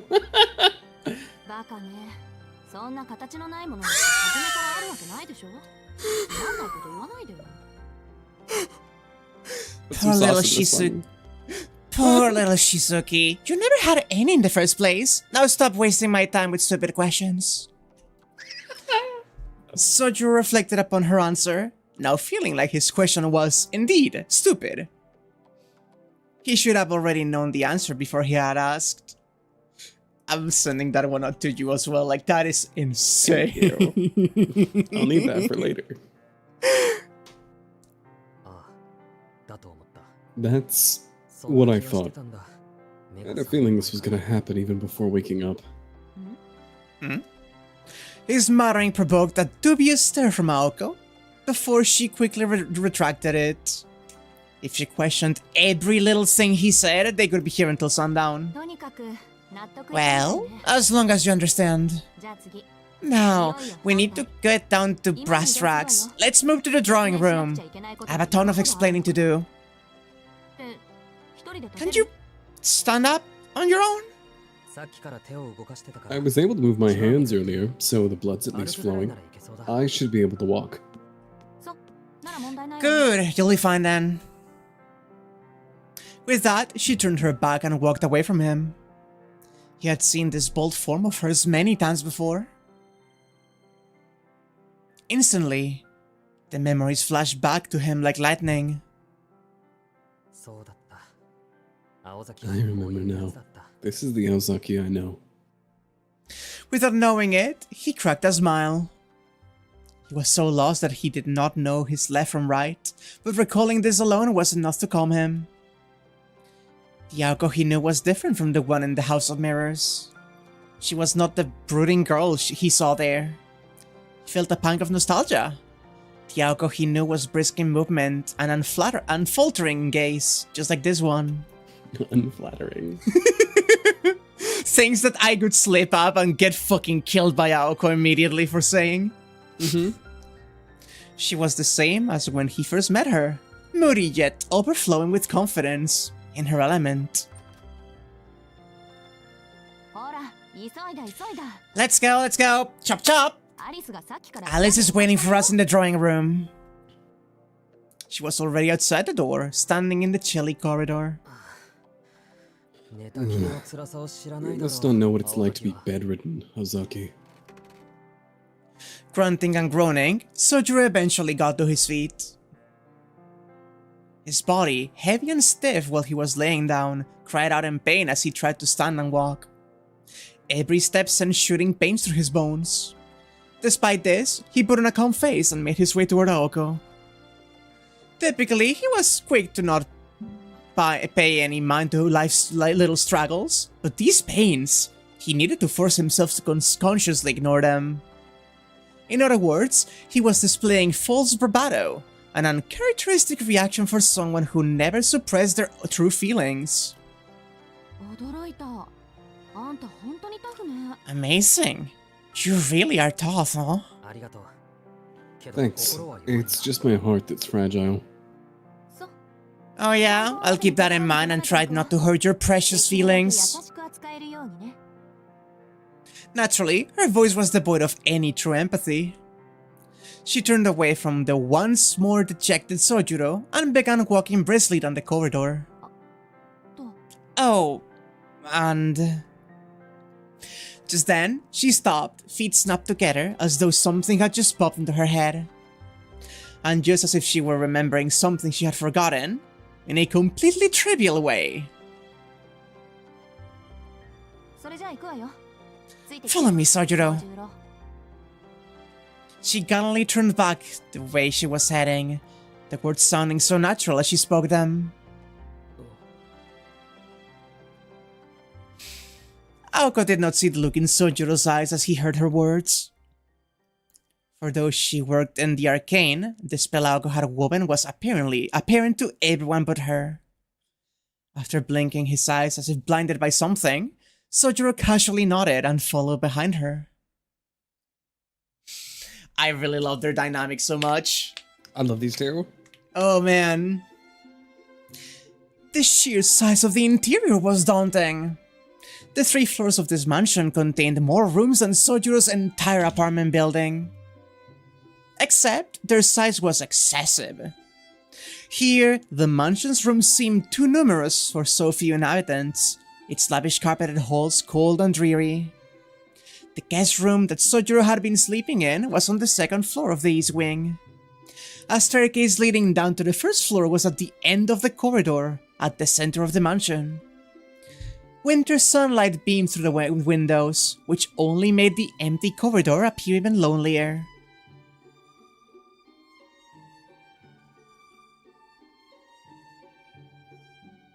The center of the mansion was topped by a vaulted skylight overlooking the 1st floor.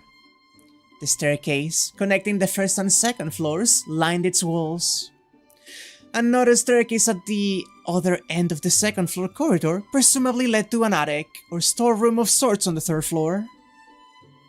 Paying no mind to Sojiro's gawking, Aoko descended the stairs with familiar steps. The foyer was a place of white and wood grain. Its hardwood floors shone brightly under the sunlight coming in from the ceiling. And the tall white walls were spotless and brawny. There was a staircase leading to the 2nd floor, and a long unused fireplace. A neglected telephone sat on a table, opposite a solemn, grandfather clock. It was more like an old castle than a mansion. Aoko shot Sojiro a callous stare, who stood captivated by the otherworldly scenery. Hey! Snap out of it! The drawing room is this way! She grabbed the knob of the door next to the stairs. There were 4 doors to the foyer, and the easternmost as you entered the house led to the drawing room. The door on the opposite side of the foyer led to the mansion's west wing. To the south was the entrance. On the north side was one more door next to the fireplace. tucked underneath the stairs. This door connected to a bathroom, unbeknownst to Sojuro. Due to the lack of windows, the first floor's corridors were not well lit. If the second floor was a seldom attended infirmary, and the foyer was a stairwell in some foreign castle, then the first floor corridor was a windowless labyrinth, not unlike the corridors of a hotel. He is like being shown a degree of luxury that he doesn't know or understand. It's like he cannot comprehend it. Oh. Although it had not been long since Sojuro came to the city, even he could feel this place was out of the ordinary. Seeing as how he was going to be stuck here for the foreseeable future, he found it hard to get excited about living in a haunted house. So that's the drawing room, and a little further down the is the kitchen. It's fun for cooking simple meals. Here next to the drawing room is the sunroom, which we use as a dining room. But we'll get into that later. Aoko said, reaching for a door along the dim corridor. However, she paused before turning the knob. She flashed Sojuro a meaningful glance, which she quickly withdrew. Then, without further ado, she opened the door. Sorry for the wait, he's on board. I was almost expecting like a dagger to just shoot past her as soon as she opened, and like she just dodges with a tilt of her head. That's funny. She said to Alice as she entered the drawing room. After hesitating for a moment, Sojuro entered after her. Compared to the corridor, the drawing room was unexpectedly modern. The carpeted floor, leather sofas, and a large 30-inch television were more than Sojuro had come to expect in a normal home. In this family-oriented room, a girl far removed from said setting sat quietly on the sofa. This is a scene that hits you like uncomfortably real slash familiar, not in a bad way, but genuinely uncanny about how vivid this scene and the feelings, reactions he's having to being in a place like this are. Yeah, Denti? I went on a castle tour when I was in Munich. And that is very much like the way I felt, where it's like you're walking around and you're just not comprehending what you're seeing. Like, you know it's a living space, but it just doesn't make sense. Yeah. Like the idea of it being so massive, grand, and different. And there's just so much detail everywhere. And it's like you said, like the level of luxury, you just can't like understand. Yeah. Haoko sat on the sofa, across from the girl in all black. This gave Sojuro two seating options. Next to Aoko Ozaki, or next to Alice Kuonji.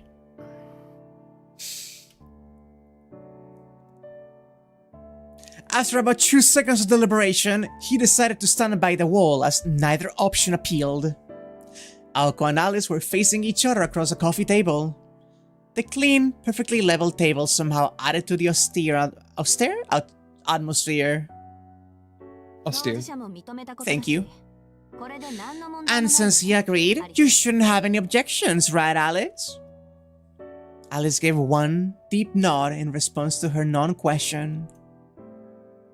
From his position against the wall, they looked as though they were clearing up some niggling grievance. Sojuro got the feeling that the two did not entirely see eye to eye concerning what to do with them. I suppose not, but we still need to investigate the cause. She cast a sideways look at Sojuro with those darkly shaded eyes of hers. Her voice shared the same cold indifference, making it abundantly clear that she had no intention of accepting him as a housemate. And you're fine with this? I do hope you haven't forgotten about what happened at the amusement park. Alice's voice was a mixture of judgment and scrutiny. She was aware that from an outsider's perspective, she and Aoko appeared dangerous. She wanted to know if Sojuro was up to the challenge of living with such people. I wish it had all been a bad dream, but I remember it perfectly. Above all else, it was the only way they could let him live. Alice responded apathetically with a non-committal murmur. She suddenly placed a small object on the table with a clink. Ooh! She pulled her pale fingers away from a small glass bottle. The glass, more pale blue than transparent, was enough to signify its high quality. With a crane-like motion, she removed the stopper. Sorry, look at the fucking detailing here. I'm drinking that shit in. The reflections of the fucking light on it? That's beautiful. What the fuck? God, the way it's like shining on the table too. That's, oh my god. Yup. Even though this was the first time he had seen such a thing, something about it made him uneasy. Was it that it made him sad, or... Aoko's standoffish behavior only added to his concern. Alice, once again, fixed her eyes on Sojuro, who was bracing himself for the worst. The glint in her eyes was bewitching. With not a single emotion apparent on her face, she called his name. Shizuki-kun? Shizuki.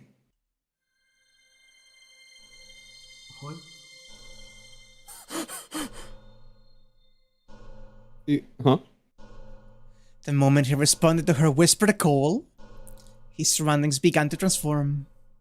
The air grew thick, so thick it took on a color and shape. The density and discomfort that coiled around his skin made it seem like the air had become words. Opening his mouth to gasp for air, the words invaded his lungs.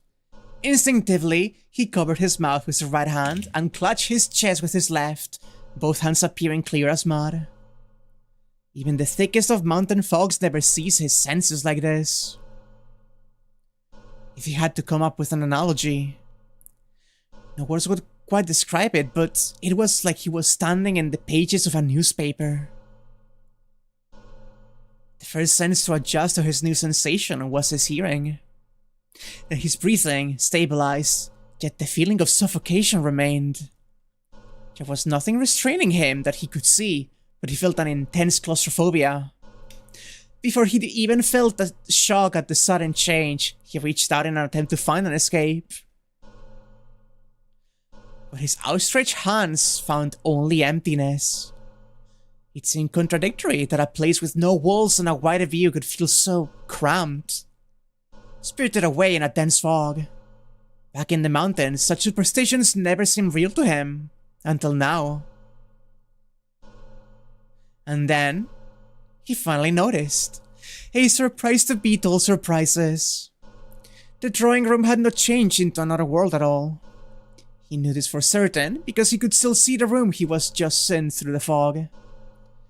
As well as the two girls, Aoko Ozaki and Alice Kuonji, watching him closely. It was simply a problem of perspective. The floor was dark and perfectly flat. Looking up, there the two of them stood. The two girls were like two impossibly gargantuan clouds, coldly looking down at him.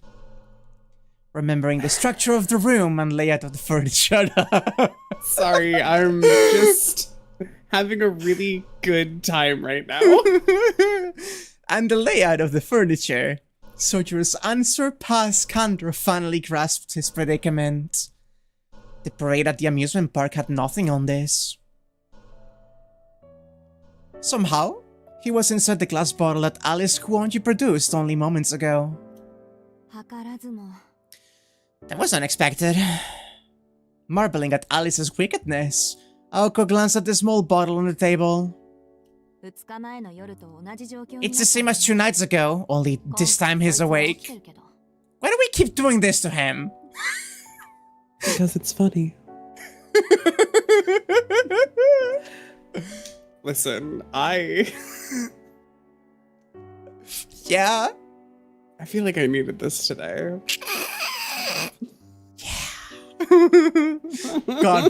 God bless Nasu. God bless you, Nasu. Aoko calmly mused. Alice, however, was not looking down at the bottle. Instead, her eyes were locked on Aoko. I'm surprised. I thought you would be upset. Not really. I thought about doing something similar. He needed to be taught a little lesson about magecraft anyway.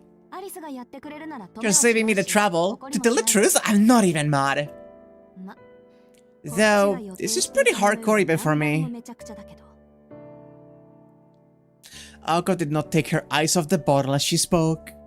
Although she did her best to feign indifference toward Alice's magecraft, she could not completely hide her curiosity. The figure inside the bottle, likely having caught on to what was happening, tried various things like flailing its arms and sprinting around. The surface of the bottle was cloudy, so it was hard to make out exactly what was happening inside. By the way, this looks totally different from the one you gave me. This one took more time to create. The one I gave you was disposable, and only made to isolate the subject. This one allows for two-way communication. Really? He doesn't seem to be replying though. You just can't hear him. Alice said calmly, finally dropping her gaze to the bottle. Just then, the figure inside stopped moving. It appeared only Alice had a connection to the world inside the bottle. Lame, only the gastric is Yes. I'm really glad I'm not wearing the heart monitor right now. It would be very incriminating.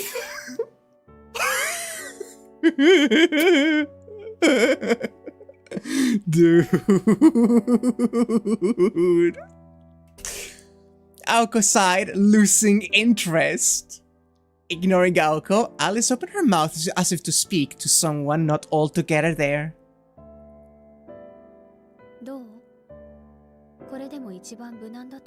How about now? Still think this is the safest option. The way that she's like leaning down on the bottle. I am having a really good time. Oh my god. The person she was talking to was none other than the one inside the bottle. She was, of course, referring to Sojiro's earlier comment. It was her way of testing the boy who implied that living in this mansion seems safe.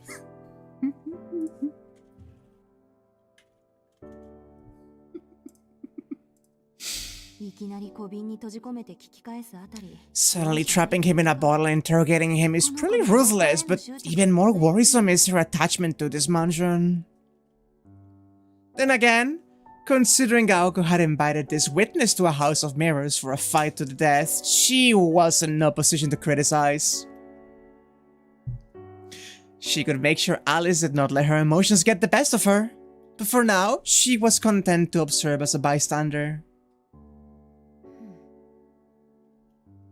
After a moment, Alice's expression changed. She must have gotten an answer to her question.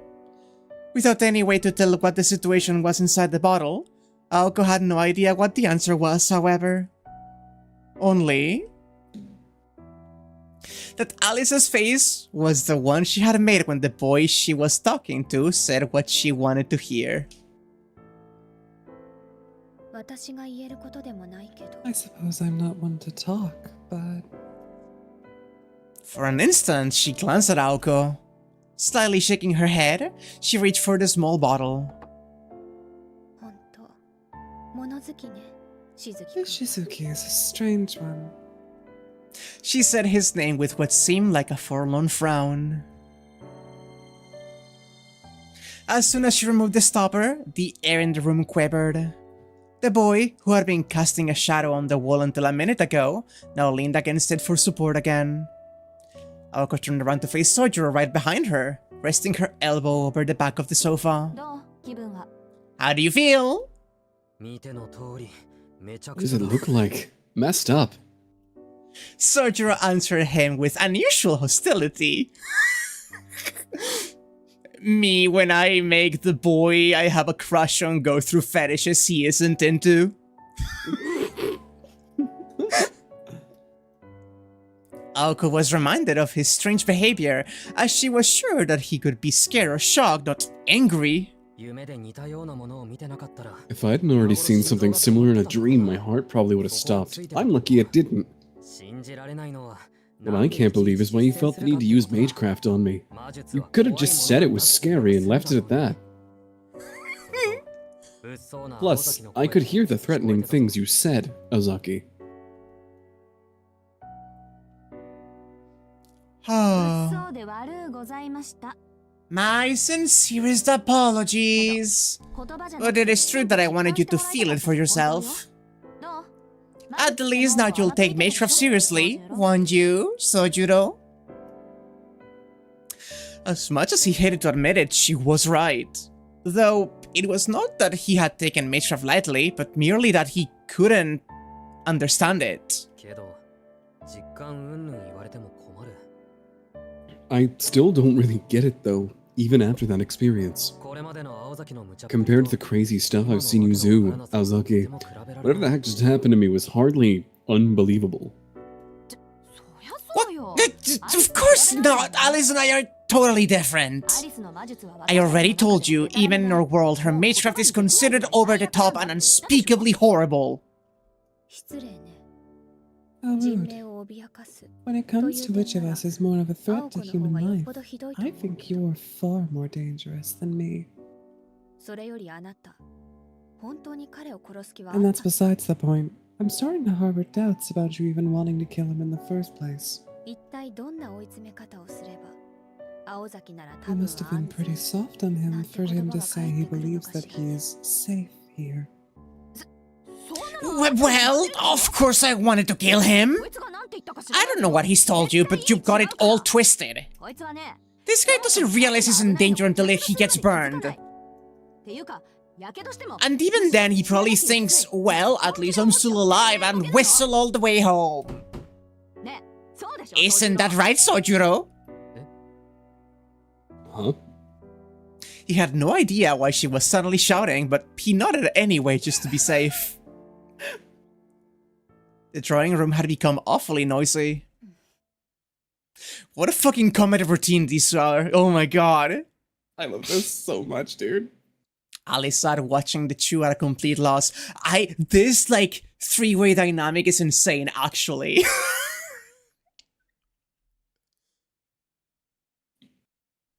Oh my god. And so, Sojuro accepted his supervised life in the mansion, and that he could be living under the same roof as two professional mages. Having experienced firsthand how dangerous that life could get, he was finally at peace with the situation. If that's how it's going to be, then oh well. Even if he did not seem to like it, he had thought it through in his own way and come to a clear resolution. Okay, down to business. So I know we said you'd be under supervision, but we haven't really talked about how we'll be doing that or the magecraft that is responsible for enforcing it. Let me start with a brief explanation. Are you gonna make him sign a fucking gay ass? Perhaps he was brought up to listen closely to lectures about new information, because Sojuro suddenly looked attentive. Alice, on the other hand, kept her mouth shut in silent defiance. First off, the time you'll be made to live here has been predetermined. In short, until the end of that period, if you don't tell anyone about us or die for some reason, you're free to go. Good so far, Alice? Indeed, provided he refrains from angering us, that is, he has a chance of survival. Yep, this is already off on the wrong foot. Sojuro's head dropped, like he knew what was coming. That's enough, Alice. And you shut up. She scolded two of them already at her wit's end. 話を続けるけど As I was saying, 秘密保持のために having you live with us for the sake of confidentiality means other problems are bound to come up. 同じ家にいる以上 You'll likely be exposed to even more of our secrets. That's what has Alice so bent out of shape. なんだろうけど Not that Aoko mentioned it, Sojiro could see her point. With her target of observation under house arrest, the disclosure of more confidential information was inevitable. ちょっと待ってくれ。堂々巡りじゃないかそれ Hold on a second. Doesn't that make me being here a little counterproductive? 大丈夫問題ないよ It's not a problem. In the end, we'll just have to you forget everything about us and about living here at all. 忘れてもらうことにしたから忘れてもらう Have me forget? そう Right? From the incident in the park onward, you'll forget everything. ルーンっていう魔術 There's a kind of mage called runes that has the power to make one forget memories. It's a bit inhumane, but erasing memories seems a bit better than, well, erasing your life, you know? 青崎それは Do I get a say in... 悪いけど反論は Sorry, but no objections. で Anyway, an amnesia rune is outside of our field of expertise, so it's going to take some time for us to find the rune and learn everything about it. つまり In other words, that's when you get to leave. 私たちが忘却 Until we find this rune, we're using your life as collateral, so you keep your mouth shut. アリスはそんなややこしいことを Alice's idea is that we destroy your 5 senses and be done with you to avoid the extra effort. しずきくん So, Shizuki, what do you say? Fancy becoming a living statue?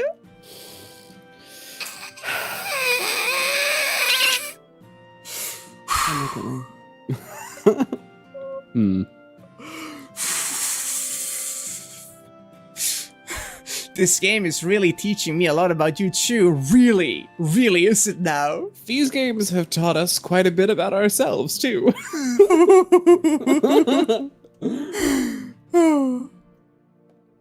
Sojiro only understood about 80% of what Aoko had explained, and the last part about a living statue had gone straight over his head. He had tried his best to visualize what Aoko was going on about, but the only thing he could conjure in his mind was an image of the mascot creature kids see. That just... Is he stupid? Yes. Yes, he is. それは確かに嫌 Yeah, だな I'd rather not. Aoko agreed with the bewildered Sojiro, neither one the wiser to the other's misinterpretation. とにかく遅くても Anyway, at most it will probably take about a month to find this amnesia rune, and another 2 to put it to use. それまであんたには Until then, that means you'll be living with us. However, we can't just let you wander around without a clue of what's going on. That's a surefire way to get yourself killed. そっちもこっちの事情を知らないのは気持ち悪い I doubt you could be comfortable being left in the dark about us either. So, starting now, I'm going to fill you in on what it's like to be a modern magician. それで少しは私たちへの At the very least, it will hopefully prevent any more misunderstandings. Not that she thought this country bumpkin had any idea of old or new anyway. The thought brought a smug grin to her lips. 洋館のことは後にして Let's leave a tour of the mansion for later, and start with who and what mages are. Ooh, exposition time! Ah. でも1から100まで理解する必要はないから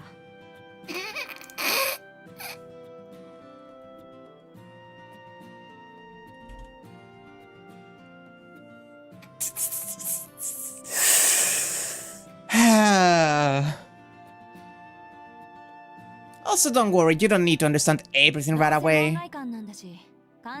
You're not sir after all, so just bite off only what you can chew.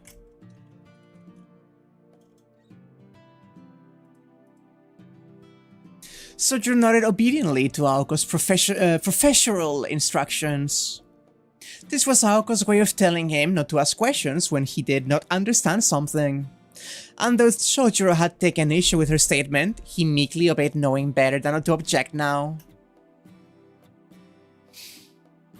Aoko nodded approvingly at his attentiveness and started her lecture. Her long lecture. Okay, let me save here. Because if, oh, that's a load.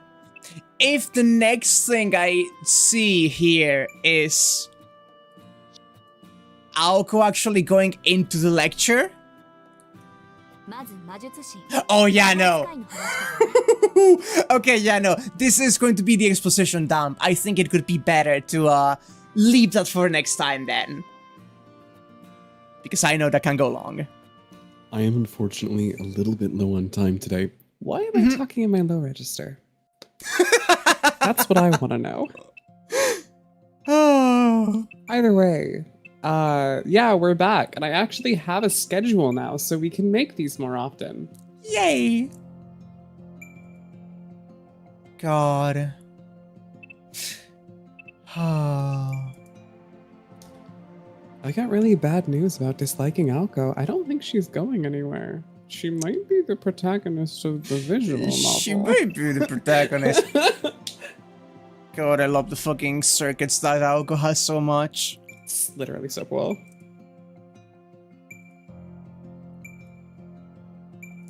God. Taking notes. It's possible she's the protagonist.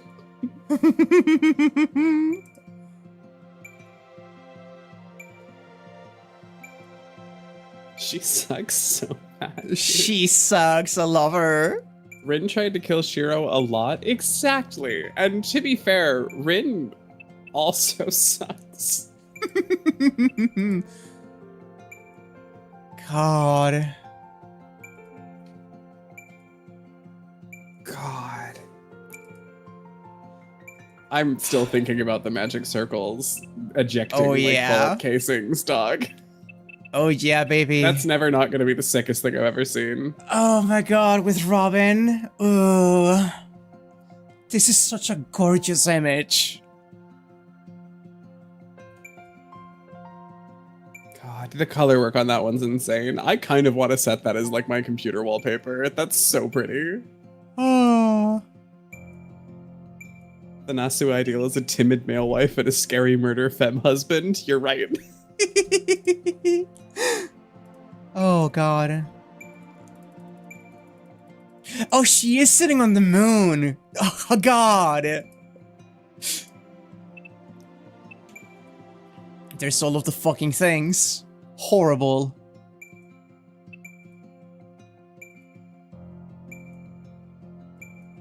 Such subtle, like, changes in expression. Barely noticeable.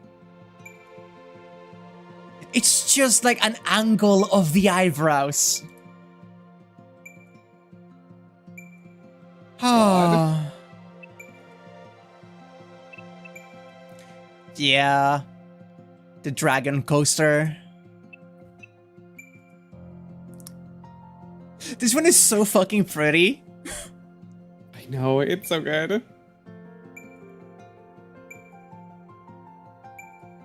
Aoko actually.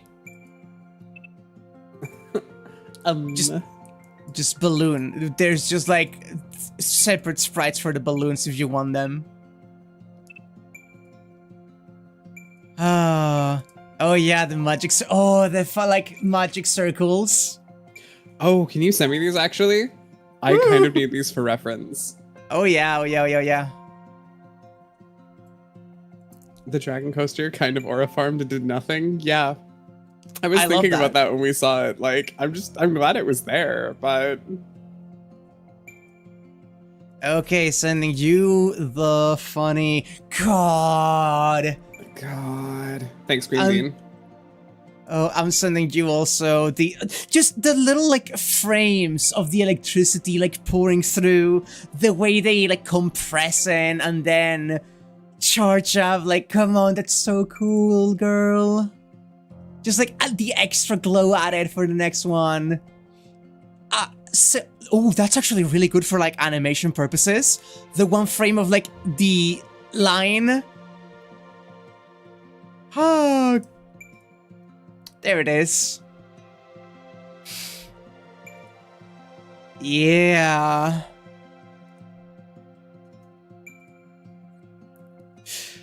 Oh, there's so many of these. It's so fucking sick. I love the way magic is drawn visually. Like, there's a bunch of really cool ways that I've seen it done. It literally same Dinty. God, and the double, like, oh my god, and her hair, like, all fussed up like that. Like, come on. This VN fucks so goddamn hard.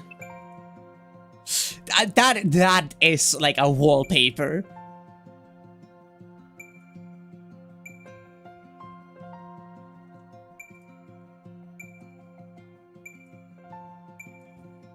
The fucking smirk. Oh, dude.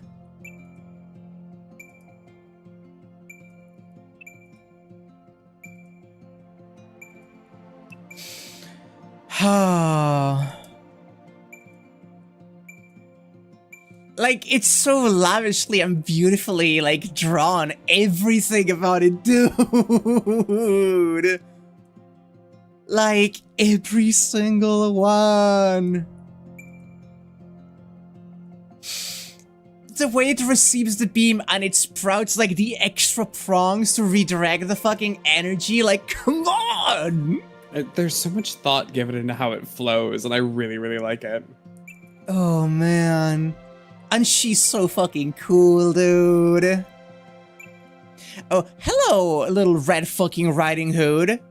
Hello, you illegal fucking thing. The inside of the circuit's just fucking going bananas. Little beam. Go ape. Oh. It's so beautifully drawn. God. Just the overwhelming light, like, filling the entire... Like, look at that! Oh. I love the colors so much. Look at this! Fuck, dude! I love how the end of these streams is always just us going on a little slideshow, just going, fuck! Yeah, speaking of... dude! Hello, my beloved! Sending you that one too. Oh my god, it's so good.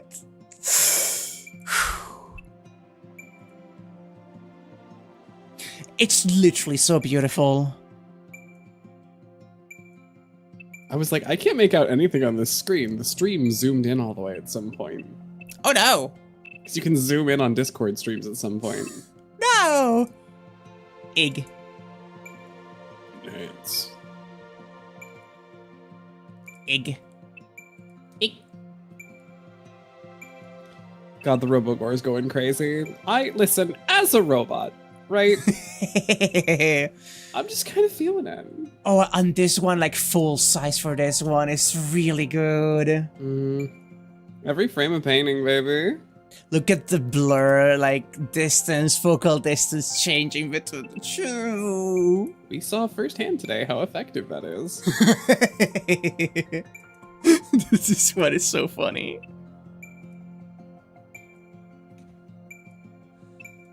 Oh, incredible that that's the first, like, how they end up the first encountered girl. Oh, man.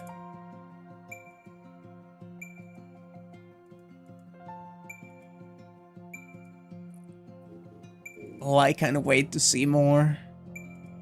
Likewise, likewise. Woo! All the CGs on a sprite rip site. Yeah, sadly, I cannot check that until I finish the fucking thing due to spoilers. What are you talking about? You think that looking at stuff can spoil things? That's really funny, admittedly. Woo! Let me get us back to... There we go. Back to the room. Yay! Yippee yahoo! We did it! We're back! We streamed! We did it, guys! We lived! We streamed 2 hours and 20 minutes for once. And I'm gonna put my big thumb up and I'm gonna say we're gonna do it again. Yeah. Hi, Haru. You showed up right at the end. We were just glazing the CGs in this fucking game. It's been fantastic. But yeah, we are probably going to be back next week. I've gotten my chaotic schedule a little bit under control, so we should be Gucci. I am glad things have been going better for you. Oh, much. Was hella fun? It was hella fun. It was hella fun. I agree. And it was specifically hella fun sharing this experience with all of you in chat and with you, Anya, my beloved co-host. It would be a heck of a lot less fun without both you, chat, and you, Whack, my beloved co-host. This is your channel, but... What scenes did we get through today? We stopped right before Aoko info dumping about magecraft and mages to Shizuki, who's now at the home. And we saw the tiny guy in the bottle. You really like that, huh? Yeah, I did. A lot more than I thought I did was the interesting part. Like I knew, but interesting. Oh yeah, baby. Well, yeah, baby. I do love that I was like, him being put in the jar like that gives me like Giantess fetish vibes. And then we see Giantess Aoko in the dream, and then he gets put in the little bottle explicitly. No, it is, I think, the most egregious thing that they did was Aoko saying the caster gets to have all the fun. That was the most incriminating anything that we saw in this scene today. Oh yeah, baby, a triple! Oh yeah, baby!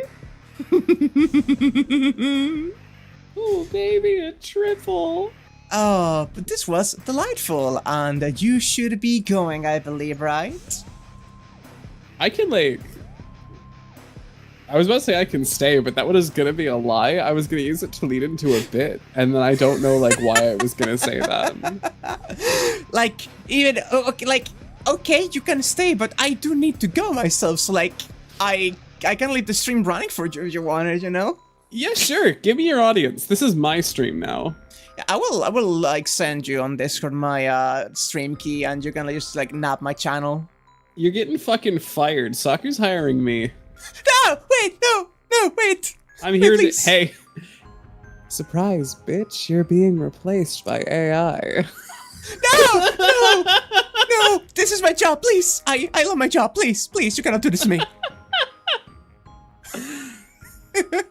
All right, I will.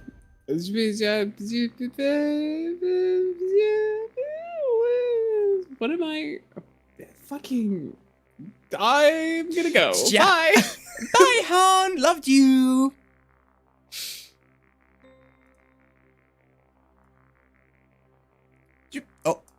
Oh no. Did I? No, I didn't fucking pin her down. Down she goes. Woo.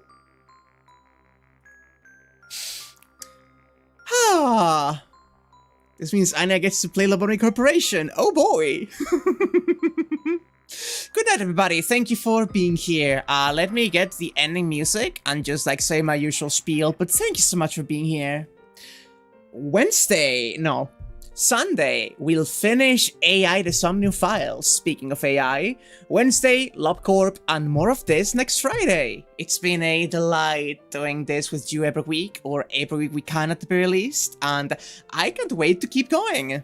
So for now, thank you all so much, and see you next time. Wrong button. Bye-bye!